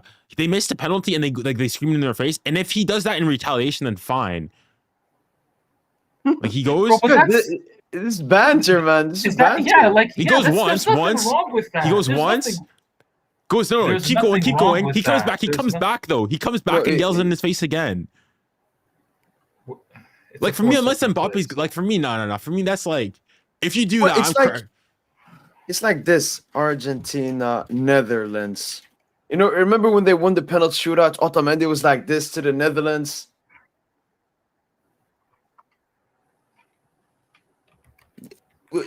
Juno, we discussed this before regarding the referee and Bellingham. I said you shouldn't do that to a referee because he's neutral. He's not your opponent. But this is your opponent. Why shouldn't he be able to celebrate against him? No, for me that's taunting. Bro, like for me that's taunting. For me, my thing is if you get a yellow card for taunting the fans and like instigating against the fans, and you just do because against the fans, okay, they're mocking you. Okay, that's even then like within reason, obviously, but like because you think like Jamie Vardy, if you do like when he does like his like bird celebration against fans, you get a yellow card for that. You get a yellow card for taking your shirt off. If you go in someone's face, you yell at them like that. You go up to them like that. If you do it in a game, just up to them, oftentimes you get a yellow. The game. Okay, Junior, if I put myself in Mbappe's place, if I put myself in Mbappe's place, we can see the goal, and someone screams at me. I'm like, game is game, man. What the fuck can I do, man? We just considered a goal. That's all it is, dude. Nah, like for bro, me, Mbappe, like I like Ahmed brought up a comment like, bro, Mbappe told Jordi Alba like in la calle, yo te mato, like I will fucking kill you. Yeah, but that's because he was retaliating, and also like it was both. That's what he told them. No. For me, he wasn't retaliating. No, he wasn't. He wasn't retaliating. He was fucking talking trash. He was talking trash to poor little Serginho Dest. No, but that's no. I know what altercation you're talking about. He was. Look, he comes back. That genius, man. Genius. Bro, that's nuts. The thing is, he's saying that this guy dropped a hat trick on your ass. This guy dropped a hat trick on your ass. This guy dropped a hat trick on you. Yeah, but he won the game. Like, yeah, like. Dude, it's part of competing. Nah, for me, I don't get it, dude. Let me give you another example. Dembele, the Girona game. When we scored, when the goalkeeper made that mistake, Dembele went in the goalkeeper's face and laughed at him in his face. Yeah, nah, for me, like, I mean, it's funny, but not for me, like, even for me, it's like, nah, don't do that. Dude, don't do that. It's part of the game. It's part of the fucking game, bro. It's just part of competing. I don't like. I think for me, I draw the line. That's too far. You were just supporting France, so that's why I get why you were mad. No, even like if Dembele does that, like, or the Holland thing, you smash against their head. Like for me, that's like too far, buddy. Like, come on, they're like, nah, man, it's part of the game, dude. Nah, for me, I can't control that. Well, what's wrong with it, Junior? What do you feel is wrong? It's unsportsmanlike. It's unsportsmanlike to go and like go in their face like that. Yeah, but it's like it's one thing. Mbappe, he did it. He are not forced to be sportsmen. They're not forced to. Obviously, the consequences of that is that their PR image, like they see them as an unsportsmanlike person, but that's not against the rules. Like he's never been, like he's not doing anything wrong. Well, I mean, I'm not sure. Maybe more. You could though. Like, because if you go, and you like you go and you stand in front of the UA fans and you tell them to shush or something, you can get a card for that, for instigation, in a game against your opposing fans. Okay, I mean, I disagree. I disagree. Yeah, with that, I would disagree with that. But for me, going in front of a player, for me, that's like you're targeting somebody else specifically.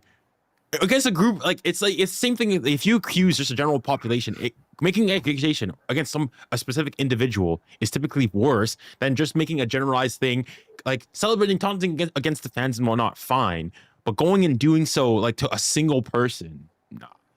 Yeah, but as Tosin like, said, Mbappe probably was talking a lot of shit before that as well.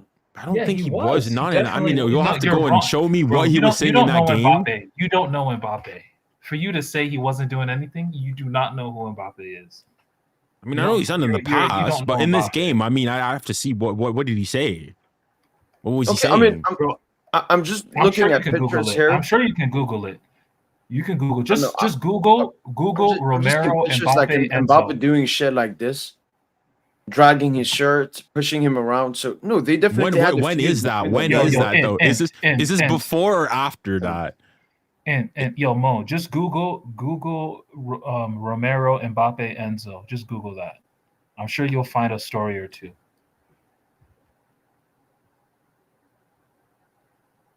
Evil side. Ooh. See, like Mbappe was talking shit too. Okay. Romero celebrated everything for looking Mbappe's disc in front of Frenchman after goal Lionel Messi. La la la. He's claiming he was just returning the PSG star a receipt. A receipt, basically. So he was just doing what he was doing back at him. Romero stated that Mbappe said something to Enzo Fernandez, which did not sit well with him. In the minute before shouting the goal to Mbappe, he said some nonsense sick to Enzo Fernandez. I didn't like it that much. I was really hard. They just scored the goal and came out of me. This is thinking for when they stayed there, they pressed me a little bit bigger, maximum respect. So what did he say? What did he say? What did he say? And he says it remains within. No. For me, if you're going and saying it, you taunt that. You even say be a man and you say what he said. No. For me, you say it. No. That stays in the game, man. That stays in the game. That's like snitching. Yeah, exactly, dude. What are you talking about? Bro, if you've got if this guy's gone and said, I mean, I want to know if this guy's just said like, oh, he's not all that great, and was like, fine, buddy. Like, if he's going and like side them out, fair enough. Man, the fact that you think that Mbappe wasn't doing anything in that game is crazy. Of course, Mbappe was talking shit. The only thing I remember from that game, if he did talk shit, if he said some really bad stuff to Enzo and Romero did that, would you say it's fair? Yeah, then I would say it's fair. Yeah, if he said some what am I trying to think? Like, there's been times, for example, I remember specifically when it was, I think Robin missed a penalty, or it was Bayern. They were playing against Dortmund and they missed a penalty and they like screamed in their faces. Like, this guy looked back at him, was like, ha ha ha ha. If you do that, then yes, you're fair game. You can retaliate, so on and so forth. But if it's undeserved, unretaliated, you go at the person. It's like, buddy, like, what did I do to you? Bro, like, what about when Mbappe laughed at Harry Kane? Do you know Mbappe was talking shit? He wasn't like Mbappe was talking. For me, For me, that's more so that the Harry Kane one, because I remember I made a video about talking shit the whole game. Mbappe was talking shit that whole game to the England players. He was talking shit to Rice. He was, bro, you gotta actually watch these games more closely. Mbappe be talking hella shit. Even on I'm not denying the fact that Mbappe even on our team, Dembele talks hella shit. But you don't really see it. But he be talking shit. Like, wait, I found something. So this is Enzo Fernandez. I remember when he told me things about the game. There were plays that we were celebrating during the game. He made signs to us if he were going to kill us. He told us that we were going to win the final. That's what PG started interview. So he was fucking threatening them. Again, I don't fucking care. It's part of the game and everything. Exactly. I don't mind Mbappe that. ain't a fucking victim or something. Yeah, like, this is war. It's fucking no, I'm not war. saying, don't get me wrong. Don't get me wrong. I'm not saying like he's a victim. I'm not saying, oh boy, he needs to be called. I'm just saying, for me, like, to go unprovoked, if Mbappe truly went and like started this and instigated. Enzo says it here. He got into with me. I don't know why. And well, I have a soldier defenseman. Kuti's crazy when we scored the goal. I remember. So he's saying, Enzo's saying here, yeah, Kuti did that to defend Enzo. Because of what I'll take him on his word. If that's fine, then fine. Yeah, then it's fair game in that sense. But like, for me, it's, let's say Mbappe, if Mbappe hadn't done anything, just play his game, whatnot, and you go into like in front of his face. For me, it's like, buddy, like, if there's previous, then yeah, fine. For me, that's the thing. Man, but Junior, when you play, you never talk Mbappe's place. Pardon? No, there's talking crap. There's talking crap, and then going and taunting the guy in front of his face as he scores. He just celebrates. No, you're not. It's not just like a little cheeky. This guy went up. No. There's a difference between, the difference, like, because people, you talked about the Harry Kane one. People, because I made a video talking about this. For me, that's way too far. People talk, oh yeah, but look at what Mbappe did to Harry Kane. First of all, Mbappe, the Harry Kane one, he was just celebrating in general. He's happy that he missed. Harry Kane was on the other side of the pitch. Harry Kane didn't see him. This guy went out, looked for Mbappe, turned. This guy was gonna. No, the first thing is that this guy Mbappe, he went because he was the defender, right? He was behind Mbappe, was initially sprinting towards to go celebrate with teammates. Did a double take, went back, looked at. That is like this guy was Mbappe was living rent free in his head. That's for me. That's crazy. To go, you look him out, you look and you try to chant in his face. That's crazy. That's crazy. Because this even the Mbappe, the Guardiola one, this guy's like he slid down. He's like, oh look at this guy, so on and so forth. That's more like friendly banter. That for me, that's on the level of like going and replicating like the player celebration, so on and so forth, stuff like that, harmless stuff like that. But going in, finding out, celebrating in his face like that. Because for me, you do that to me, depending on the situation, bro, you're getting packed. Like stuff like that. No, like imagine for somebody me, does that to you in a final. Like you're like in the final, emotions are pissed, things are going like that. Thomas to your face yells at you like that, because it's not. If he just gone back, walked past him, and told him like, "Oh, you're crap" or something like that, and gone on, fine, okay. This guy's gone, taunted, yelled at him like that. Because I remember it was last year. Fede Valverde, he scored and he had a like really emotional, animated at the celebration. That's because one of the players had taunted him, talked to him earlier in that game, and had celebrated right in front of his face. So he just retaliated, give it back. For me, that's fine, that's fair game. But if there's like it's unprovoked, you do it initially. For me, that's like unsportsmanlike. I disagree. No, I agree. I'm just thinking it's part of the game. I'm someone who doesn't trash talk. All right, I let my game speak for itself. But if an opposition comes to trash talk to me, bring it on. Bring it on. Like if you want to trash talk, okay. I'm not gonna trash talk back. Actually, once I trash talk back because he tackled me and then he went to fight. I was like, what the fuck are you gonna do? But it's just part of it. Like you can't get mad at someone trash talking. For me, it depends who goes and says it. Like I mean, for me, trash. Well, if you start, is the prince. No. For me, it depends if you instigate. Like if how am I trying to put it here?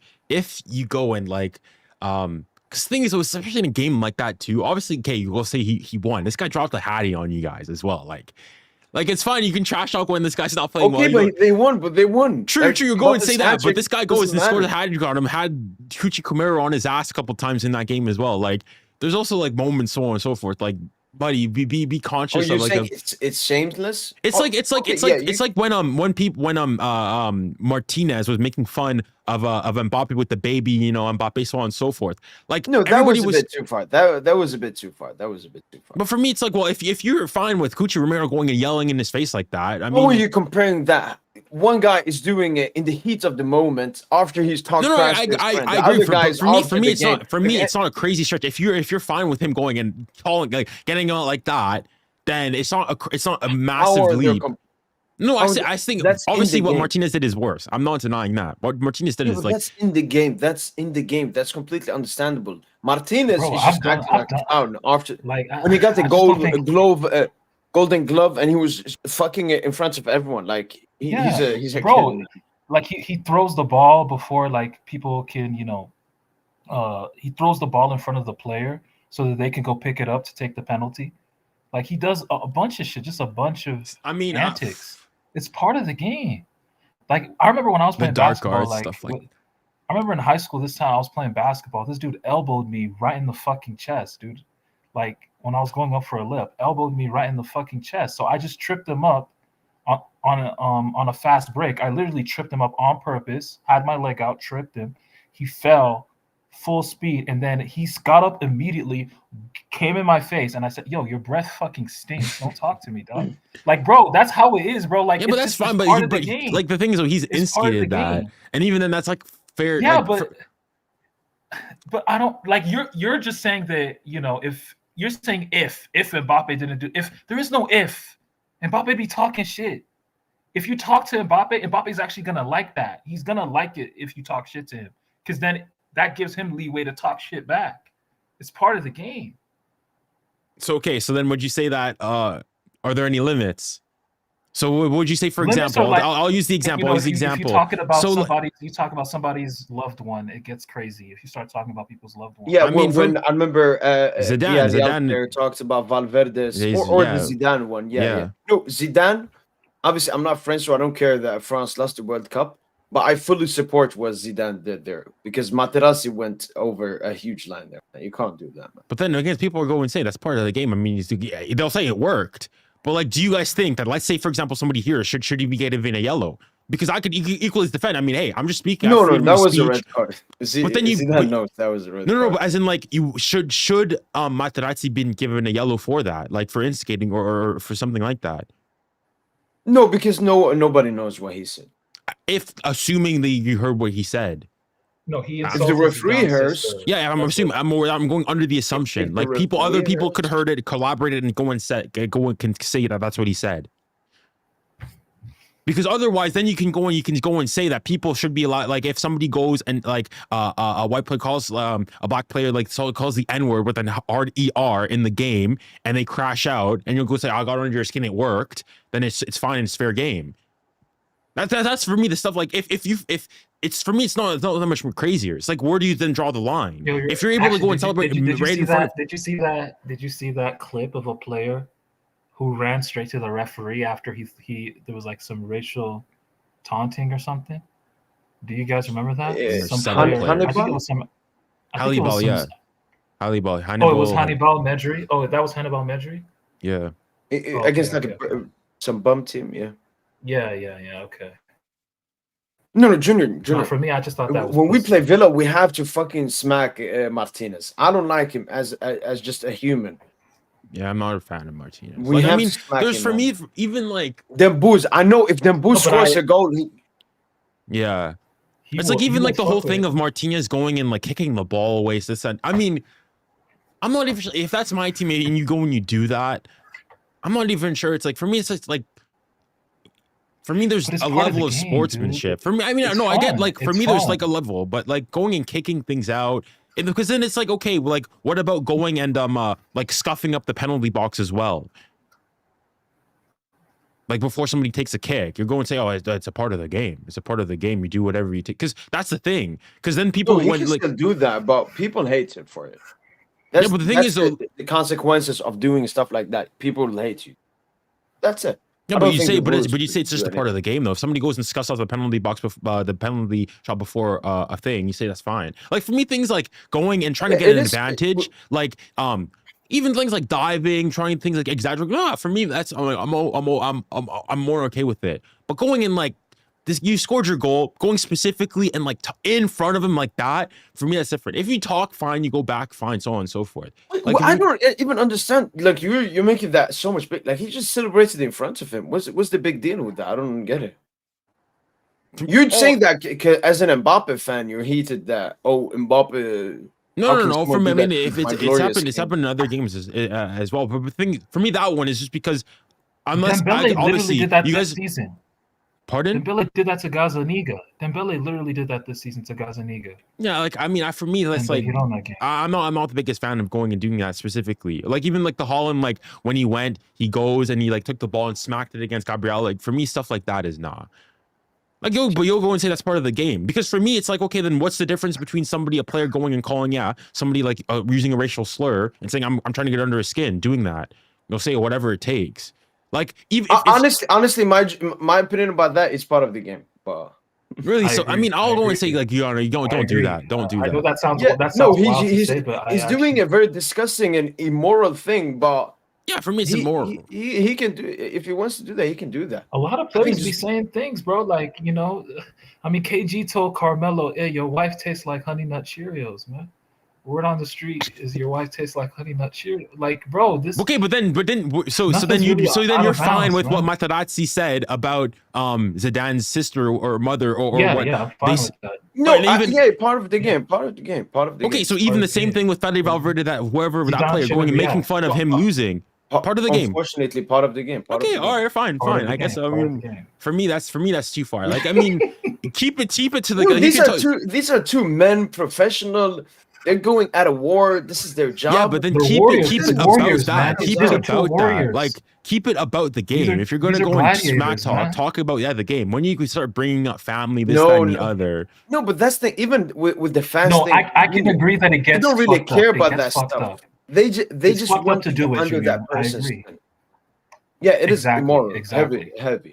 Yeah, but then you can't take that out of the game. But then you use it's part of the game. So like should be punished for that though? That's my question. No, from the referee, no. think for And me, what's there's- said on the field stays on the field. What's said on the pitch should stay on the pitch. It should not okay, get but up. if what is said on the pitch, like can you be like reprimanded for that? And I don't think you can't be doing whatever you want. Like there's limits to what you have.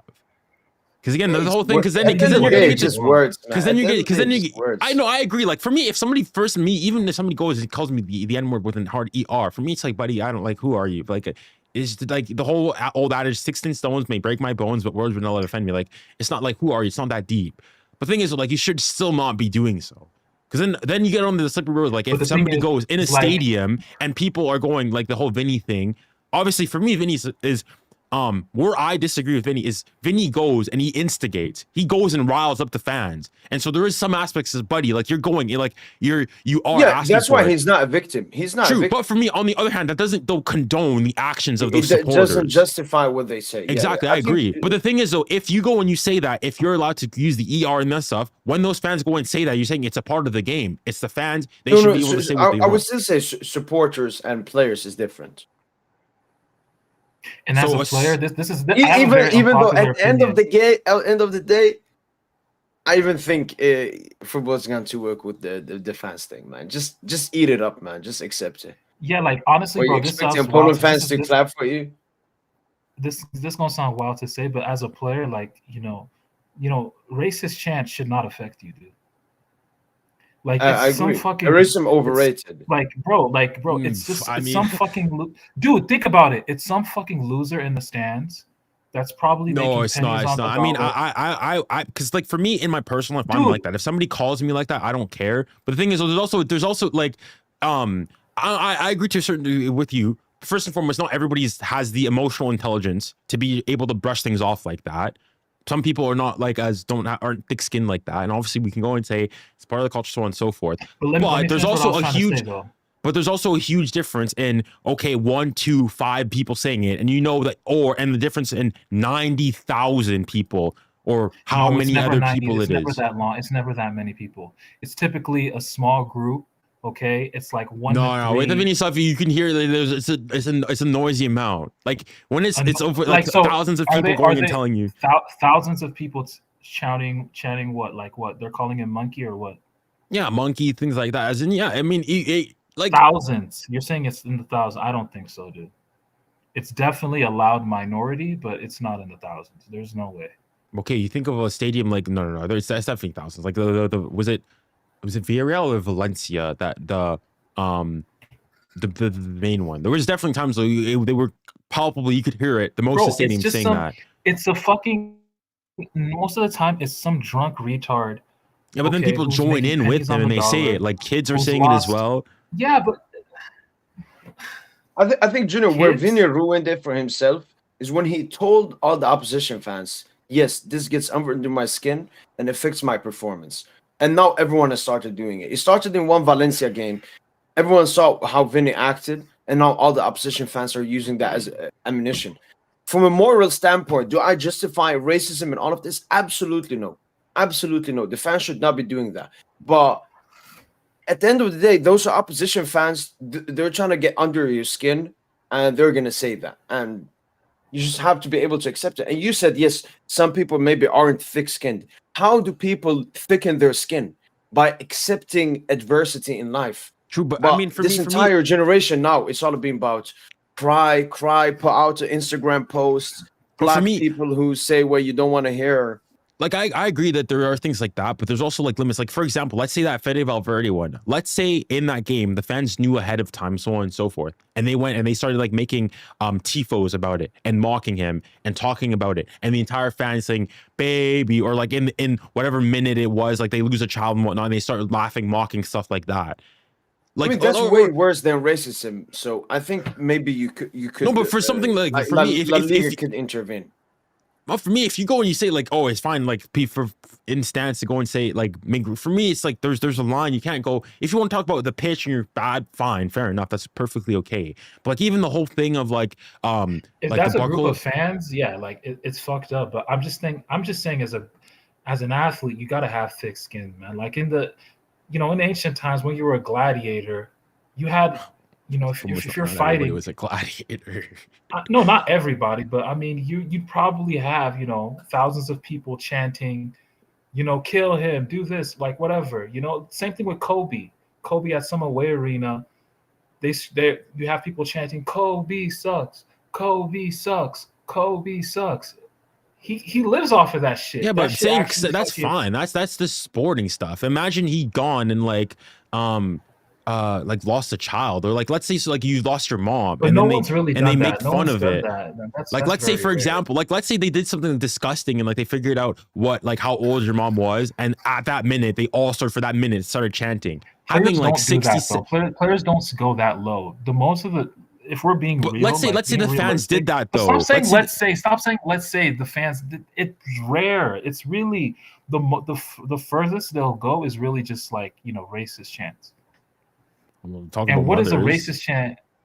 Like what is, or yeah, mothers, yeah, son of a and well bitch. children as They're basically well. just saying son of a bitch. Like you're the son of a bitch. Like I mean, and son of a bitch is just, it's just a term. It's not really them going at your mother. They're just, it's just like a term. It's just, you know, it's just a general term for an asshole. Like, you know, that's all it is.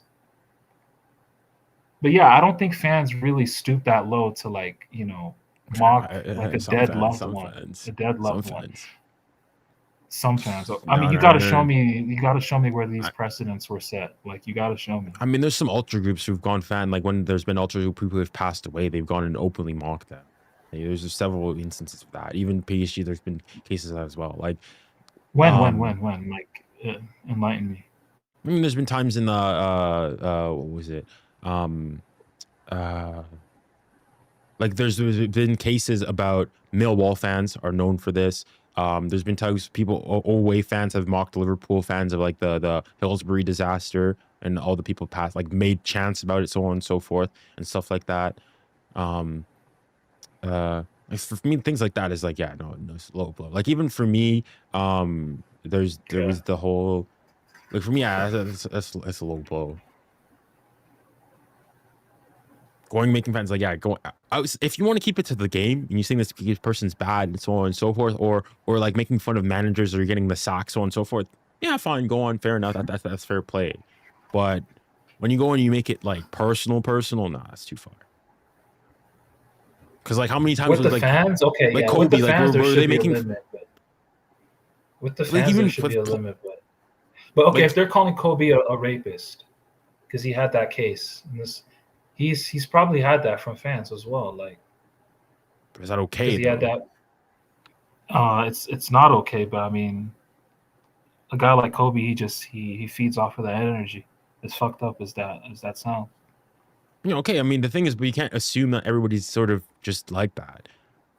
Like I mean, I'm not even I gonna don't know. lie, I feel like like you need to be thick-skinned to be an athlete, man. Like, no, I you're making agree. millions for a reason.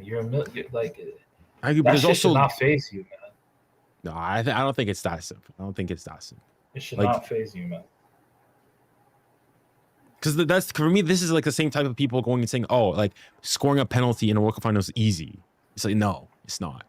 It's like, oh, it's like taking any other penalty. It's just, it's not. That's totally different. That's totally different. No, but as in, it's like you don't understand it until you've lived it, where you've got thousands of people going, and then you're in the thick of the game. If things seem even louder, your heightened senses, you got adrenaline running, things seem louder, so on and so forth. You're not calm and composed, to be able to rationalize things like that. Like you think, like even like the Zidane thing, if somebody just told him that, like in like a normal state, said that to his mother, he's probably not saying, but it's in the emotion of the game, you're heightened, so on and so forth.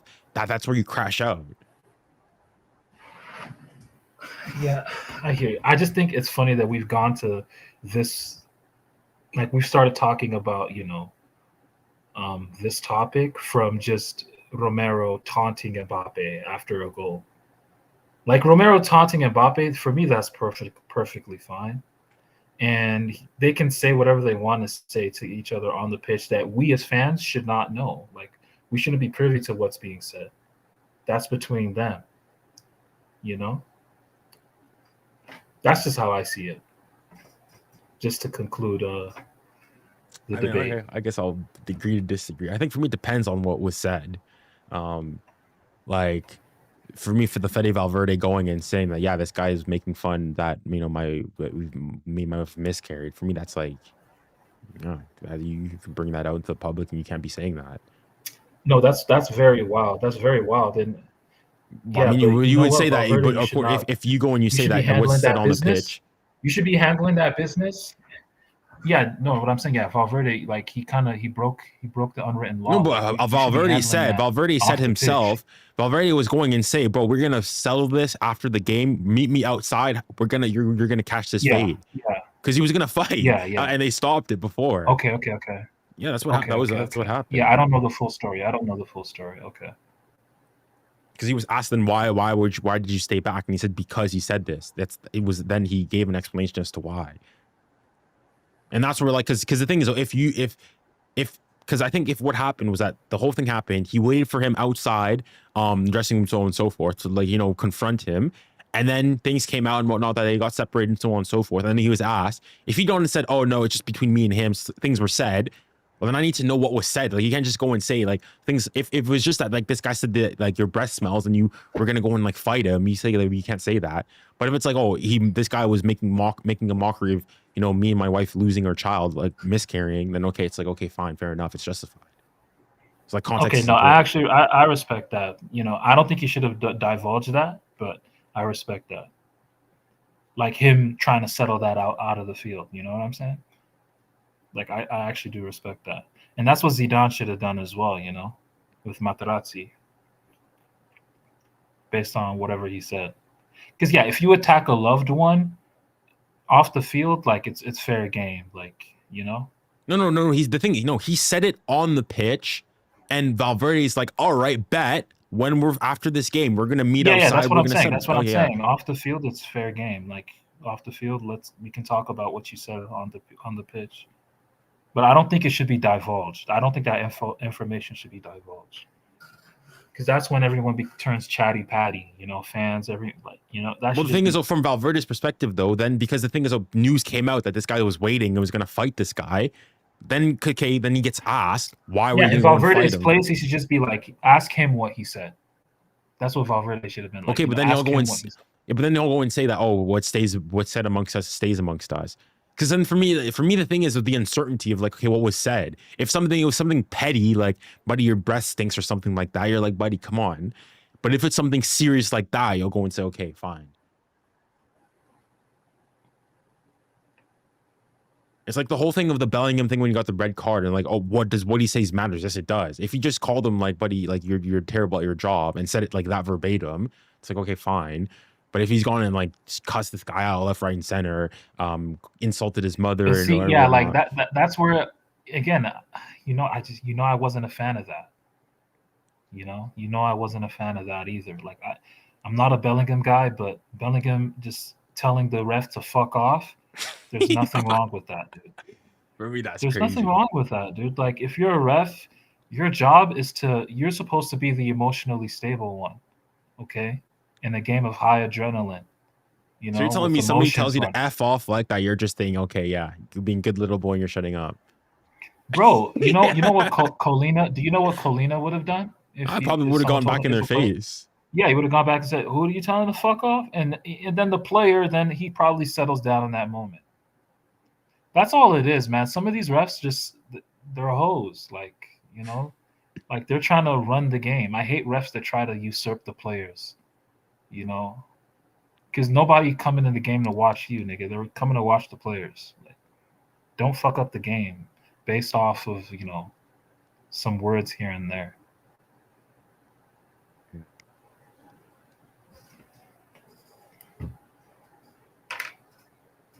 But yeah, but just to go back to the original point, I'm a big fan of what Christian Romero did. The celebration, the taunting. Like, I love that, man. It's fair game. For me, it was so. I can't. For me, even, like, aside of his tactics and antics, like stuff like that. For me, it's just his play.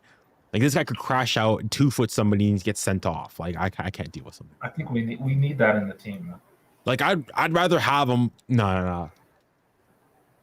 Like, somebody losing their mind, losing their crap, and getting sent off in a game, and you lose because of that.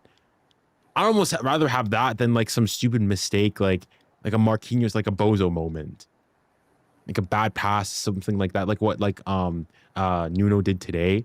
Like, okay, that happens in the game, but you going and losing your mind like that is, for me, that's different.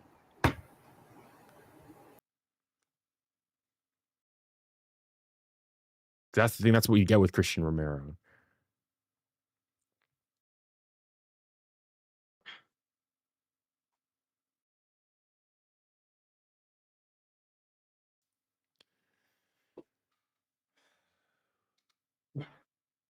Wait, Valverde's wife said racist things about Muslims? When was this? Nah, it's in the chat.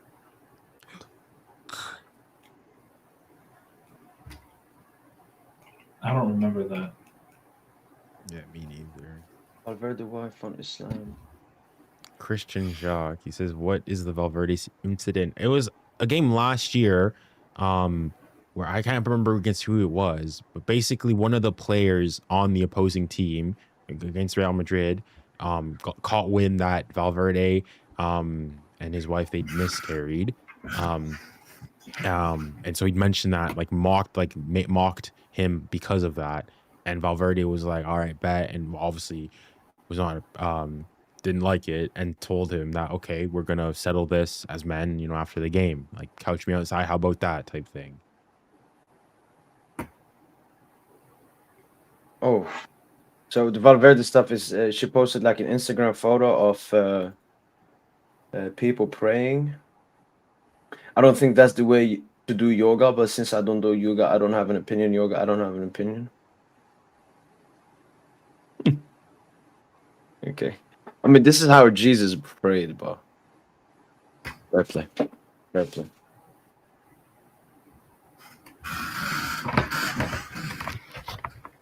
But I actually think I remember when she posted that.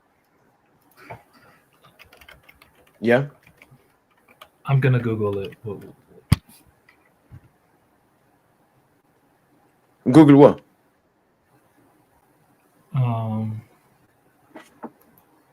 What Valverde's wife said, because I just missed you reading it's about this it. person.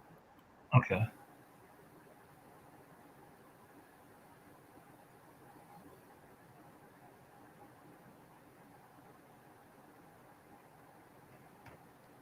I mean, she could have said something way worse. So I'll take comparisons to yoga. Actually, that's pretty tame. I'm not gonna lie, it's pretty tame. Yeah.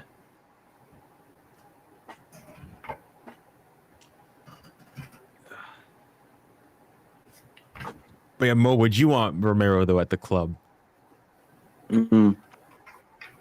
I don't watch Spurs, honestly, but from what I've been told about him, no, he'd be good. Probably great with the passing ability as well. I don't think he's that great of a passer. Better than Marky for sure. Better duel winner than Marky, quicker, more athletic. I don't think he's a better passer than Marky. I think Marky's better. But he's more athletic than Marky.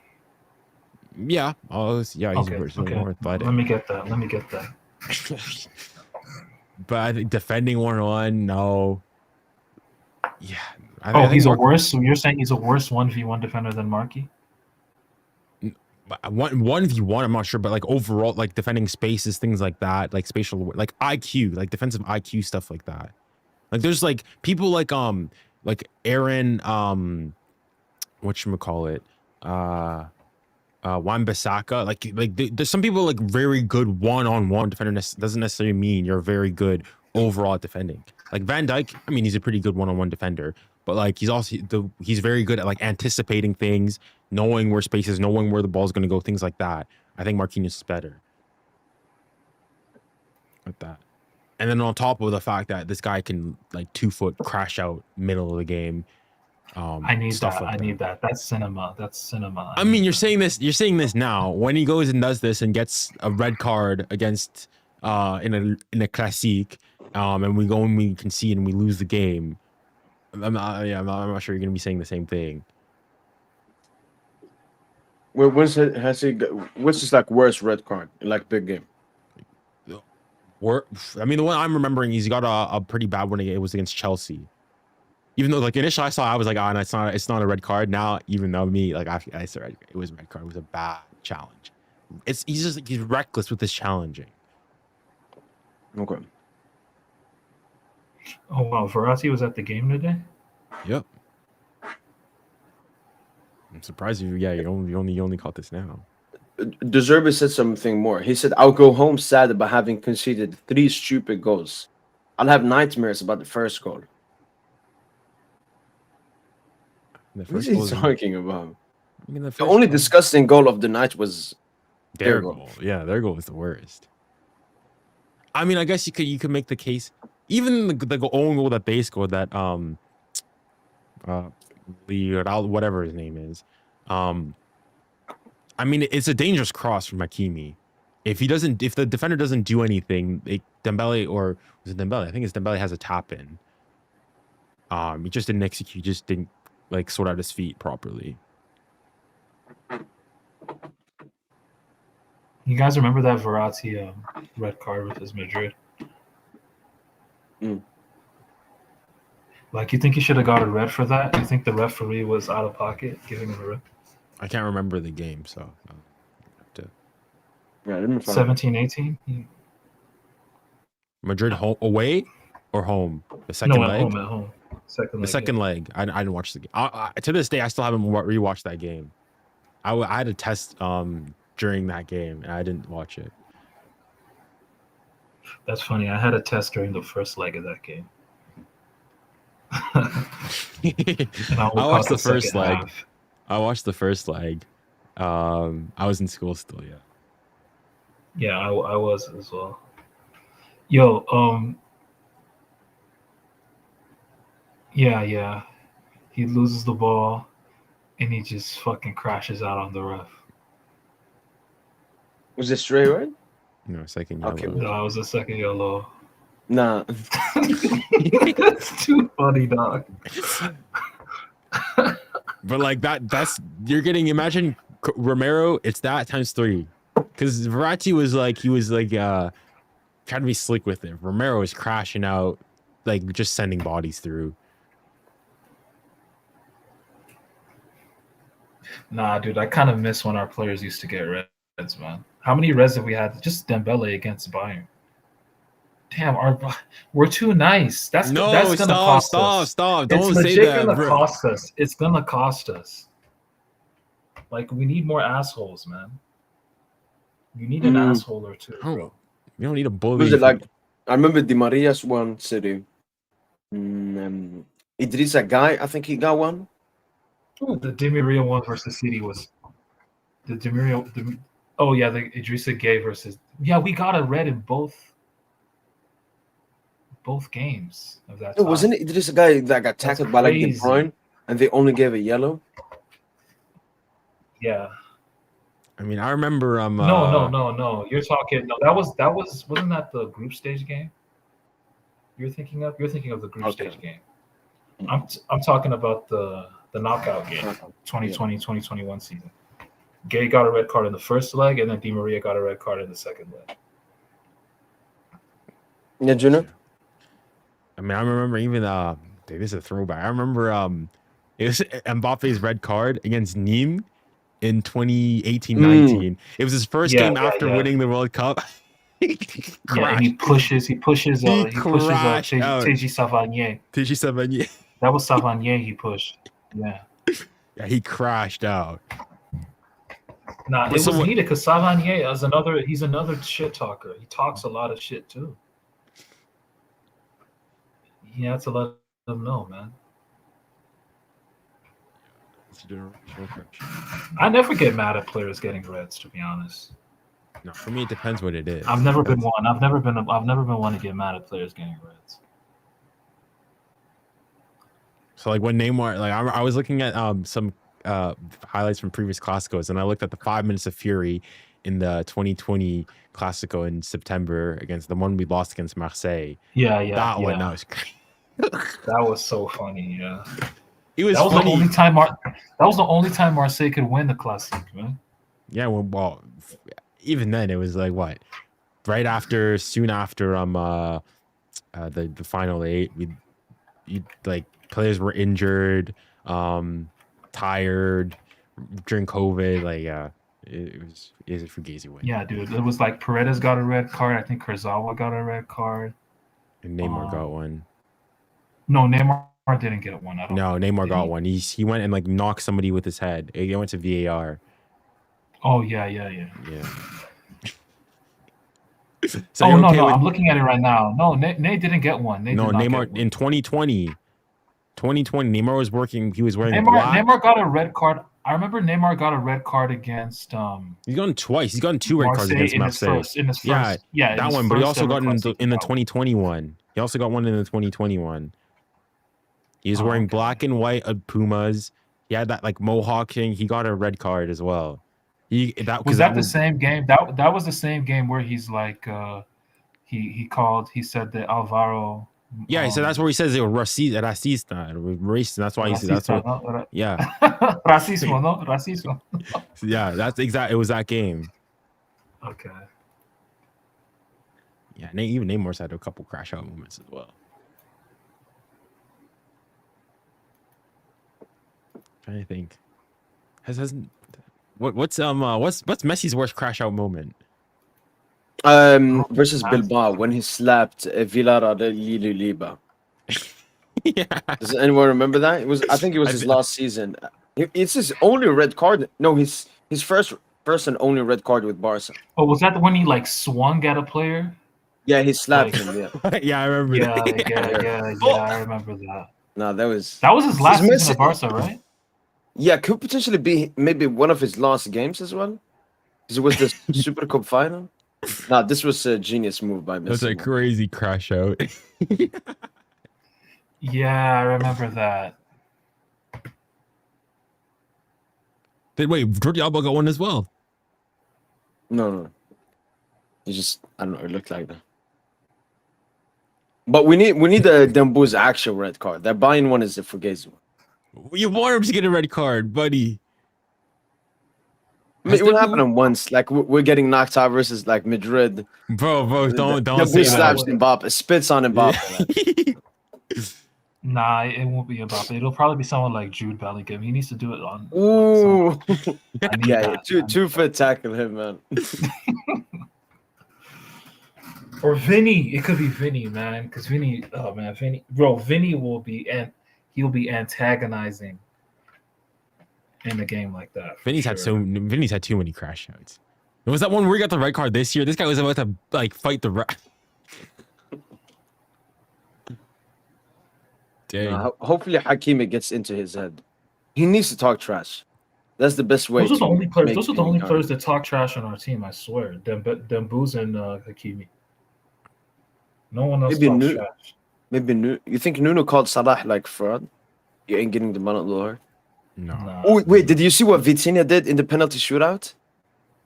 When Salah came, yeah, he tried to give him a hand, like a. They did shake hands, right? Didn't they? No, Salah didn't shake. Like Vitinha had to like hit it. Like Salah didn't reach out. Do you think he was doing that out of politeness, or was it like he's trying to get his both? I think it's both. I think it's part of it is politeness, and part of it is also mind games. Yeah. Salah just kept his hand and then go further back. No, yeah, you see, like he even reaches out and he looks him in the eye. I don't think Salah looks at him at all. Salah don't even look at him. Wait, did you see Salah's reaction when Nunes missed a pen? Yeah, that was insane.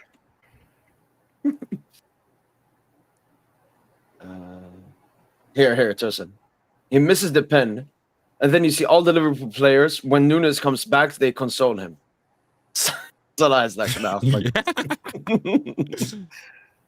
just costed me the Ballon d'Or, man.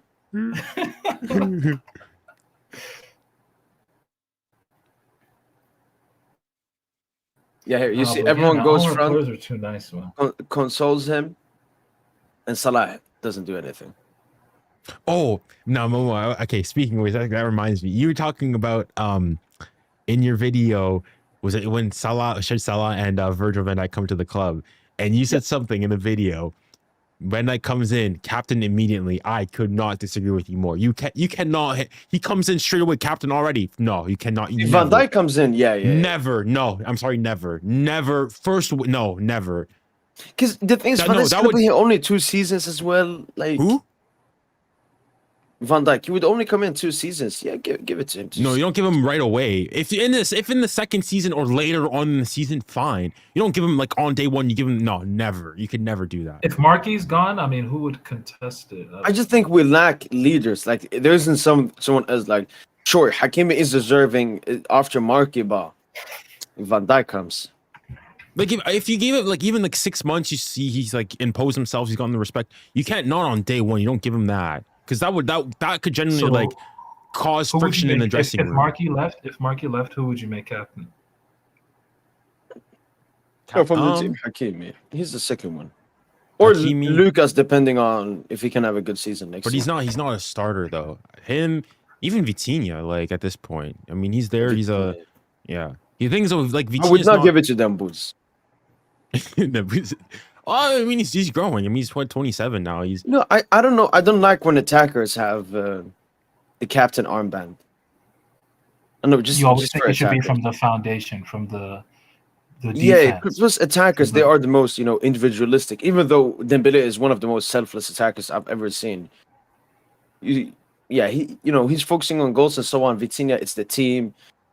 A centre back as well. That's why I hate goalkeepers having captain. Like it doesn't make any sense at all. Especially with the new rule that only the captain can talk to the referee. It's Donnarumma's dream to be the captain.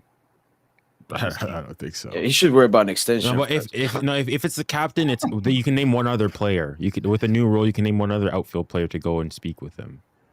Okay, that's the rule. Otherwise, it wouldn't. Yeah, it's not a reason. But yeah. But I think isn't he the captain in Italy? Yeah. Yeah, he is. Yeah. Yeah, for PSG, Hakimi, because you also like as captain as well. You have the whole like if Van Dijk were to come, I mean you probably won't like it, but like for me, you have to speak French as PSG captain. You can't just go in there and like.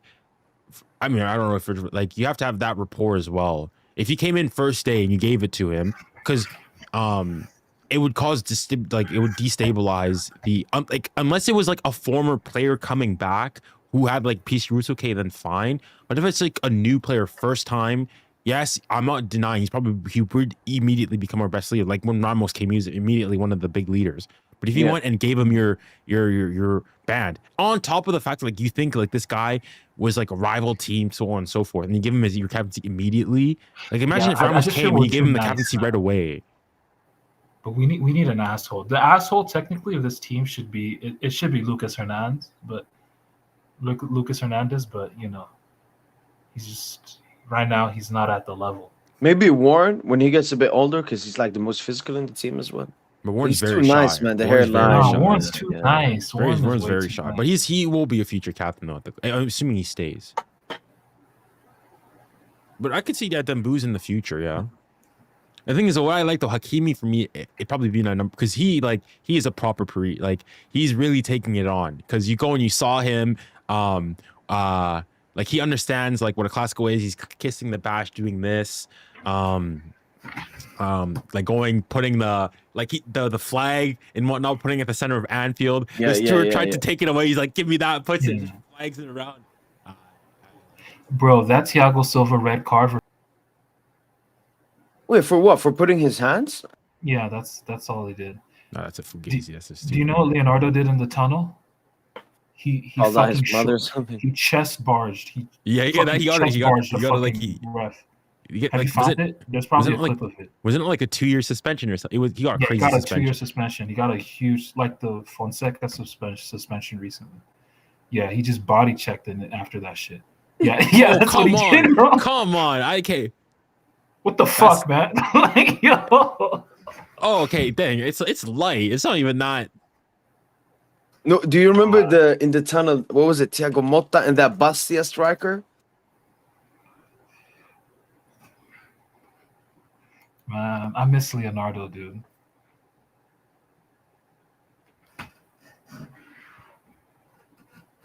Wait, who? Do you remember the name? Brandao. He was a Brazilian dude, right? Yeah. Yeah, so ugly, man. It was Vinny before Vinny. And it was a cheap shot as well.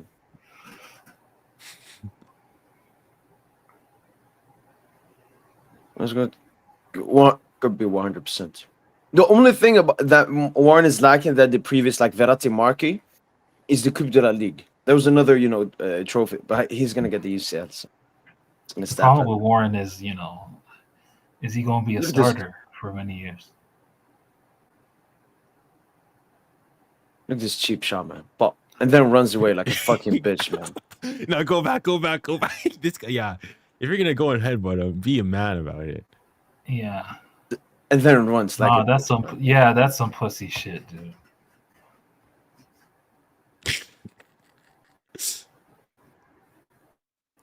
No, not gonna lie though. I thought I was crazy. I was surprised that Fonseca got 9 months is crazy. Oh yeah. I guess looking what did Leonardo say too though when he barged? Because he did like I thought like this guy like body checked him and like sent this guy flying. It was like a little barge. Like it wasn't. Obviously you shouldn't be doing that. Obviously, but 2 years for something like that. Not crazy. Like Fonseca, Loki. I think now looking at it, Fonseca's for me is probably worse. Fonseca went like in his face. Fonseca was a proper crash out. I thought he was gonna get like I don't know, like 5, 6, 7 games, maybe like something. 9 months. 9 months. You can't be in the in the same dressing room. Can't. Oh wow. Yeah, that's just the extent they keep on protecting these referees, man. Dang. Brandao, Hamuma, and Aubameyang were a serious good link-up in Saint Etienne. Under Christophe Galtier? Now, Galtier is low-key the worst coach we ever had. Just the best period, but that cheeky period, man. Yeah, but it was not. He wasn't doing shit. Let's be real. It was just the 3 ballers up front doing their. Can we watch that video, or are you gonna get copyrighted? Can we just reminisce on it? Eminem. You'll get cut. I just wanna remember a little. Just remember how that stretch, man. Messi had crazy. I'm looking back. If I'm not mistaken, Messi like. How did you feel around that time during that stretch? How did you feel as a PSG fan? Like me? Yeah. Oh, I thought we were the best team in the world. Oh, okay. I thought we were winning everything.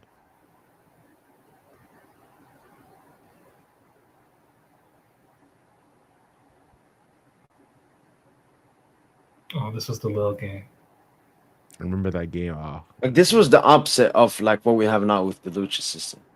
No organized, nothing. Just give Messi, Neymar, and Mbappe the ball in their game. Oh, Neymar. Nah, for me, ever since Neymar's left now, like you know how you're talking previously about how with the whole Mbappe thing, it's because of there's the whole like recency bias. I think, like for me, even with Neymar, like I was already sad that he left, but now ever since he's left, like his time there, it's just for me, it's gone up. He's magical, man. He was magical. Yeah. Especially now because we have the system ball as well. We don't have system ball. Relax, man. We have system ball, but we have individuals. Oh, this Messi goal. Oh, rounds the keeper. It's fine. It's not his best goal. Nah, this. Oh man, that layoff by Neymar is so nuts, man. Back to Messi. Oh, you know somebody who's really been feeling bad for recently, bro. We treated Ekitike horribly as a fan base. Honestly, I have to say we treated Ekitike horribly. I remember actually I was one one of his sole defenders. I was maybe his only defender on the pod. Okay, man. I mean that was before I was on the Yeah, pod. you were, I you thought were, I thought yeah. he was terrible, but over the course, like everybody was just like hated him. I feel. He wasn't good enough, to be honest, if we're being real. At the time, yeah, but like now, look how good he is. Oh, Yeah, this was a That's- deep block, man. That was a deep block. that starts with Verratti. Like, There is no Oh. chance here. There is nothing here. oh.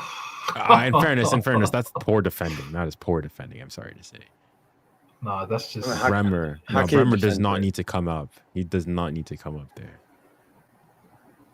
If he doesn't come up, then Messi has time to turn on the ball. Like, Yeah, but then you're also not letting Mbappe through on a one-on-one as well.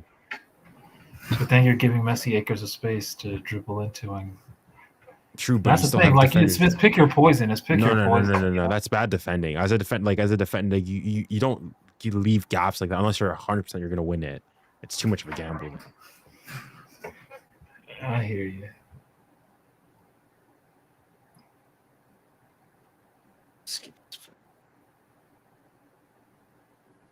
Oh, Neymar, what a player. The only problem with Neymar at PSG is the fact that this guy was slagging off Vitinha, telling him that he's a second tier Portuguese player. But you know what? That's a good thing. You want to know why? It built up Vitinha's mentality. Yeah, he had such a rough. It was also Messi in training. Yeah. Like Vitinha kicked him harshly or something, and Messi said, "Oh, you hurt me." Messi's such a Once. bitch, man.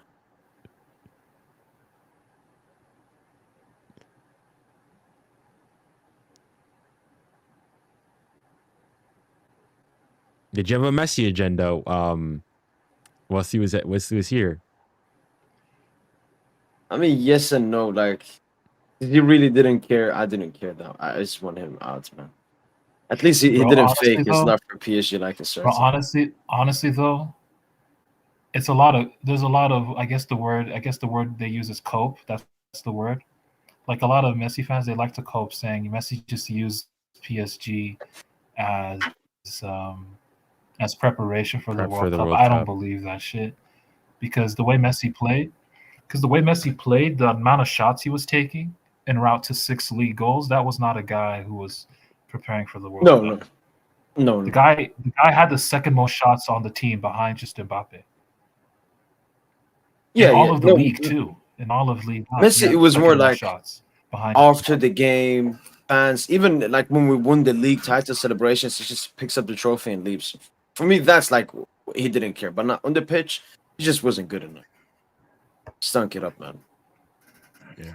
I mean, I was looking at yesterday's highlights. No, but you want to Um, know what's funny though? In Messi's first couple games at the park, he was getting those chants, Messi, Messi, and they were louder. Messi fans even remarked at the time, bro, it doesn't even get this loud at Stank New. That's what they like, bro, because it was that loud. You know, Messi couldn't deal with all that adulation, man. He couldn't deal with it. It was too much pressure, low key. You know, he's autistic on the low. He got Asperger's, so he couldn't really deal with all that adulation. He just wants to play his game and go home. That's really what it was, man. And then once he couldn't deliver, it flipped. Then he started getting booed, right? Which is what happened. So, dude, Well, that's I when mean, it peaked. That's when it peaked, dude. That's when everything peaked. That game where they all got booed. Oh my God. Neymar got booed. Messi got booed. Mbappe didn't get booed. That's the thing that. Mbappe did not get booed, which was gross. But Neymar. Well, the and thing is, Messi though, got he was all performing. the Though he's booed. performing. Not We're talking really. about 2021. Was it? like, No, this was Hodge? 22-23. This was 22 he wasn't getting booed. Yeah. Yeah. But, well, Mbappe had a No, good Messi. season. No, though. Messi didn't get booed at all his first season. It was the second season he got booed. No, he did After first. We got booed after the Clermont loss against game. Madrid. Yeah, the Clermont game. Yeah. Yeah. Everybody but Mbappe. Yeah. No, yeah, and I think it was mostly like Neymar and Messi. They had like banners up and everything. Was that 21-2022? I remember. I know Yeah, they yeah, got yeah, beat, yeah. Sure, or was that But 2022, but it wasn't that bad 2023? though. It wasn't nearly as bad as Okay, 22, okay, 23 was worse. you're right. You're probably right. wait, let me even Okay. find the video on it. Yeah, I mean, talking about how it doesn't get loud at the Stank New, that's not really that much of an accomplishment. That's a dead stadium. Like, yeah. Like Loki, I'm just shocked at how like people all the time now when PSG like they go and they see the ultra, they're surprised. I mean, okay, obviously, well, I'm a PSG fan, so I see it all the time. But like, yeah,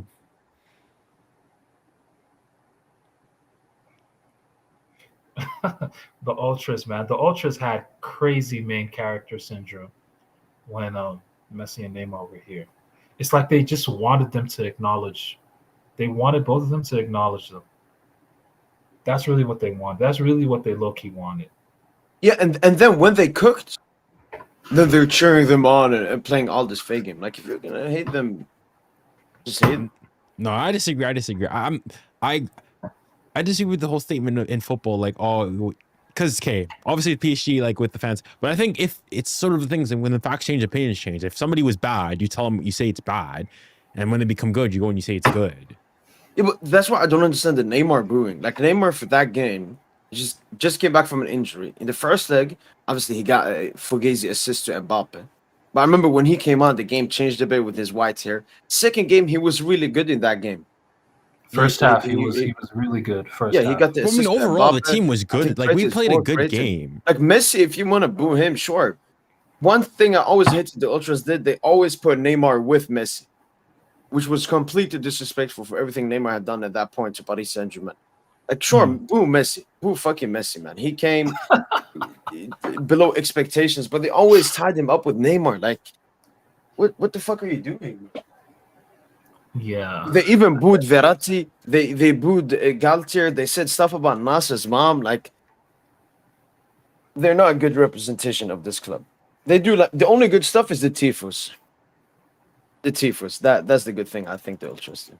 Apart from that, they feel they're part of like. No, you're just fans. At the end of the day, you're just fans. That play your role as fans, dude.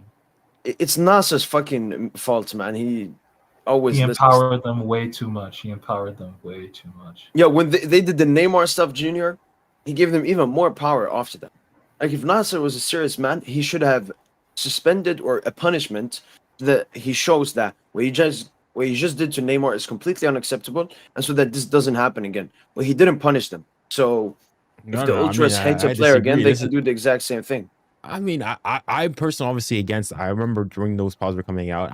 For personally, even if you don't like what a player does, you're at the end for me, you're a supporter. You have to support your team. If you don't like what they're doing, then don't say anything. Be silent.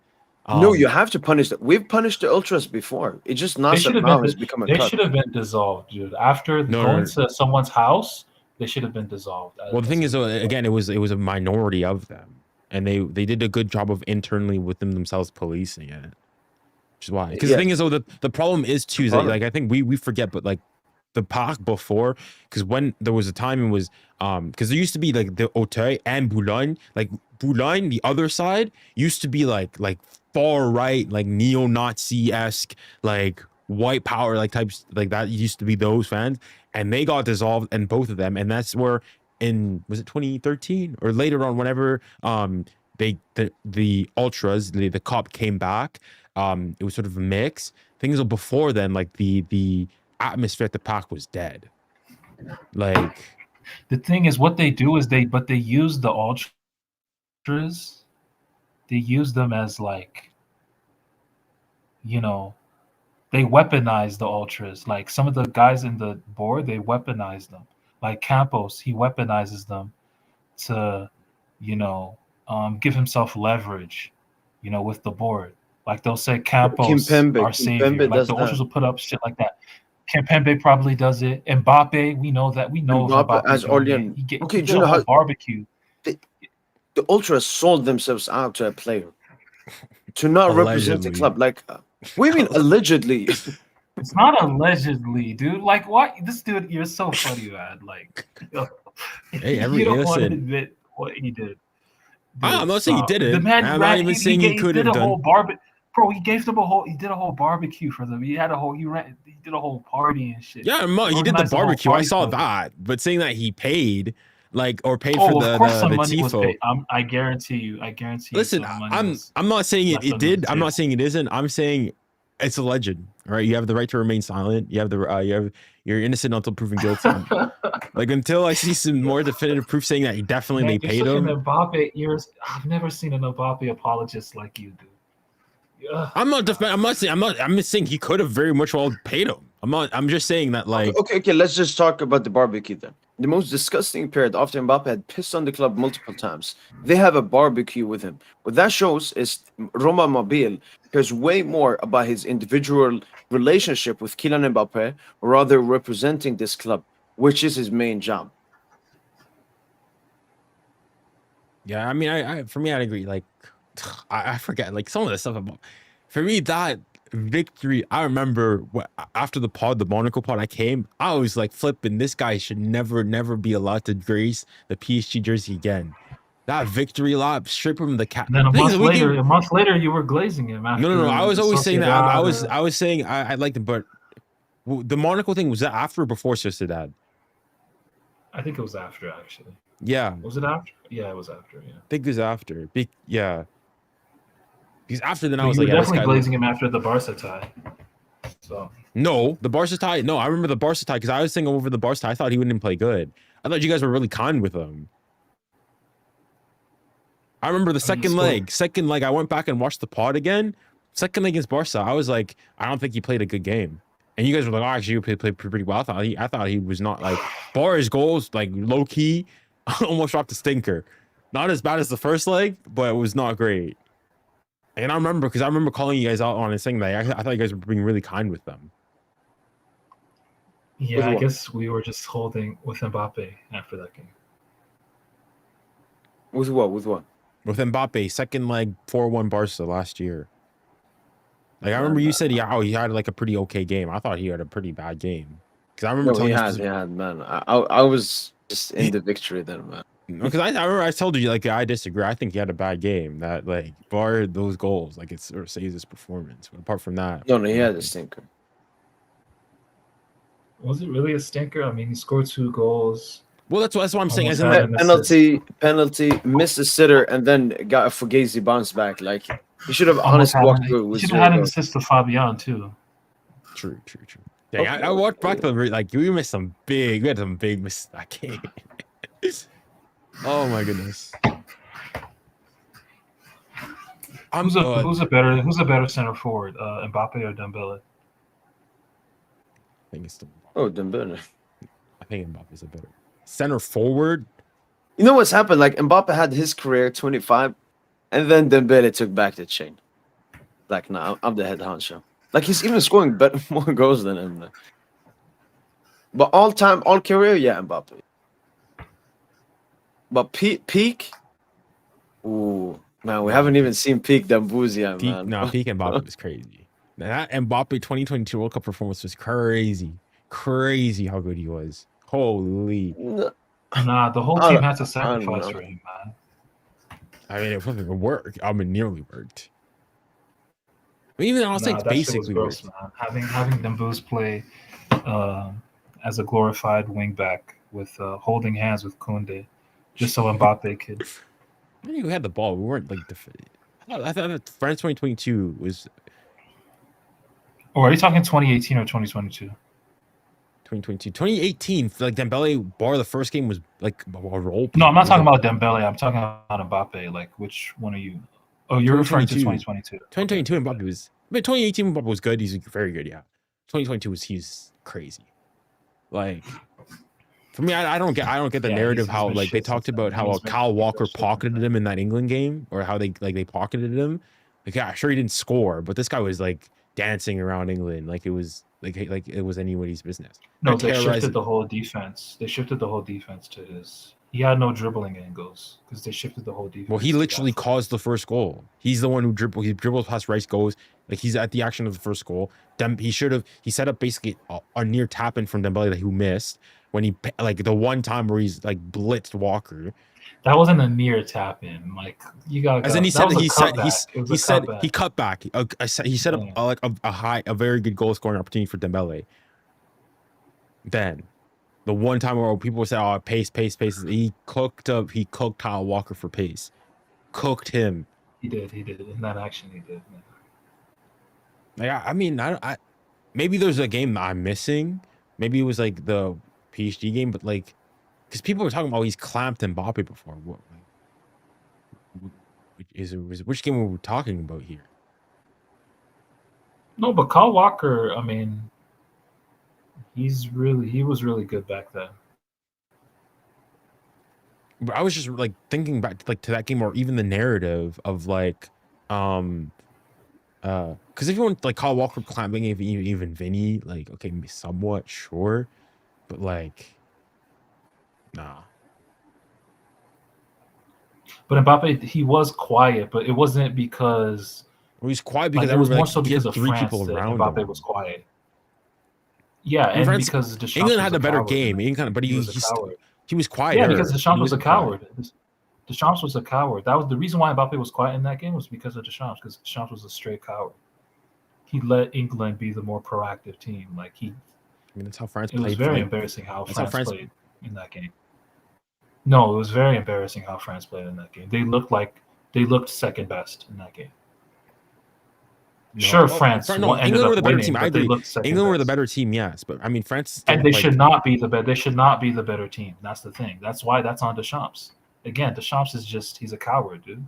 I mean, from like you'll say that he won. Yeah, I mean, he won. He was lucky to win, but they should not have been the better team. That's why Deschamps is a coward, dude. Like,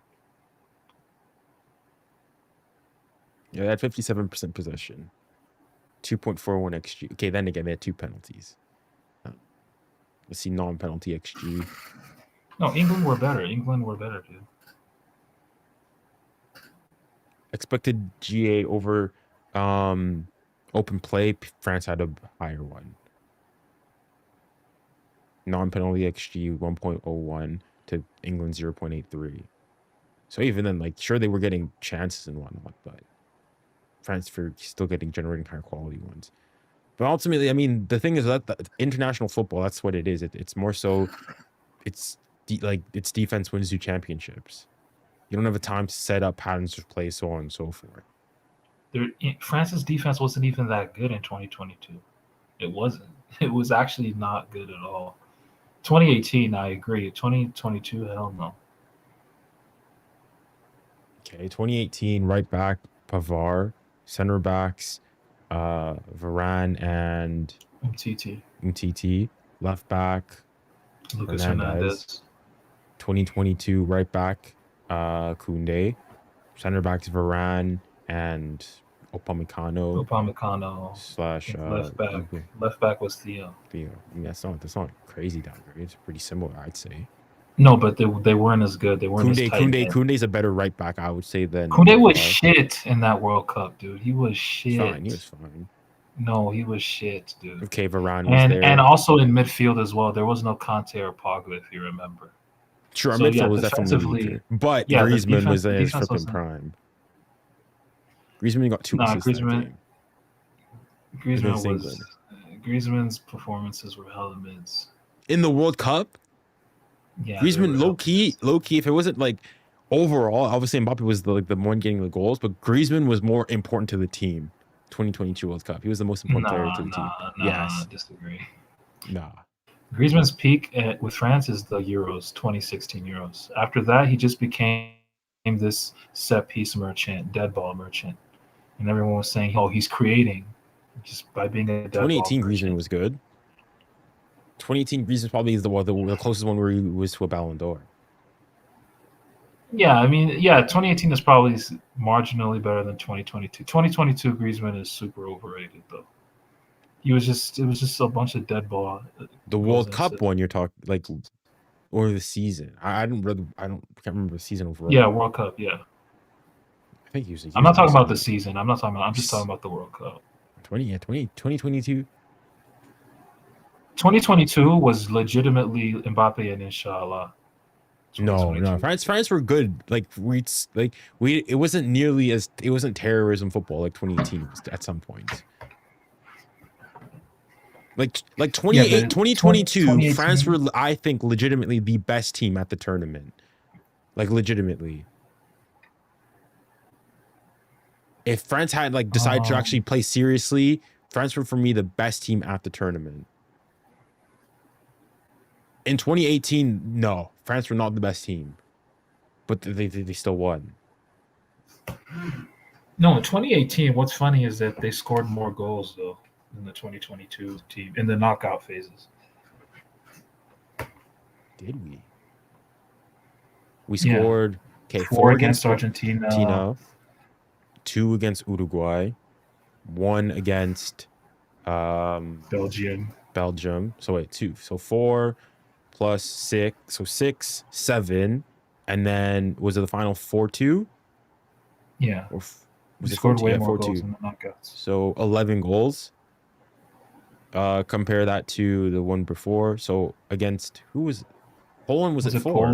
Poland. You scored 2 against Poland, right? No, it was more. Mbappe scored a brace on his own. Yeah, and that was it, right? No other goals were scored in that game. It's 3-1. 3-1. Okay. Giroud scored, yeah, because that's when he overtook Henry. So it's 3. So that's 3. Then England, 2-5. Then it was Morocco. It was 2, right? That was 2, yeah. 7. So 5-7. Argentina, 3. So I mean, we 1 goal less. Okay, I'm tripping then.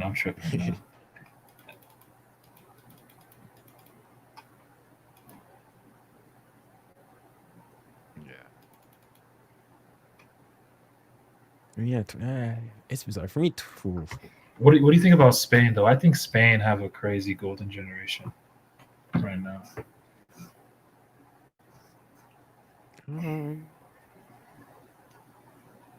Like Kubarsi coming up, Asensio. You know. Okay, so you think they got Dogmal, Nico. Nico, Pedri in the middle. Fabian, Huijsen. Huijsen didn't get called up, actually. Oh, yeah. Gavi didn't get called up either. I think Spain, Portugal, France, those are the 3 standouts in Europe right now. If we're talking international teams. Spain, Portugal, France. The problem with Portugal is just that Cristiano, he just needs to give it up. Dude, you're 40, G. Like, just let the youngins, this is their time. Don't stop killing the vibe. Let these youngins, like, grow on their own, you know? But speaking of, Portugal has the best midfield. Oh, my. Crazy. Yeah. Vitinha, Neves, and Bruno Fernandes. Holy smokes. Bruno low-key ruining the vibe, but I get what you're saying. Nah, Bruno's good. The thing is, he's good, but the thing is, he's super hot and cold. Like, and when he's on the cold side, he's like he's a hindrance to the team. Like, would you swap him for Fabian? I mean, Fabian's Euros is better than anything Bruno's done at the international level. So I mean, low key.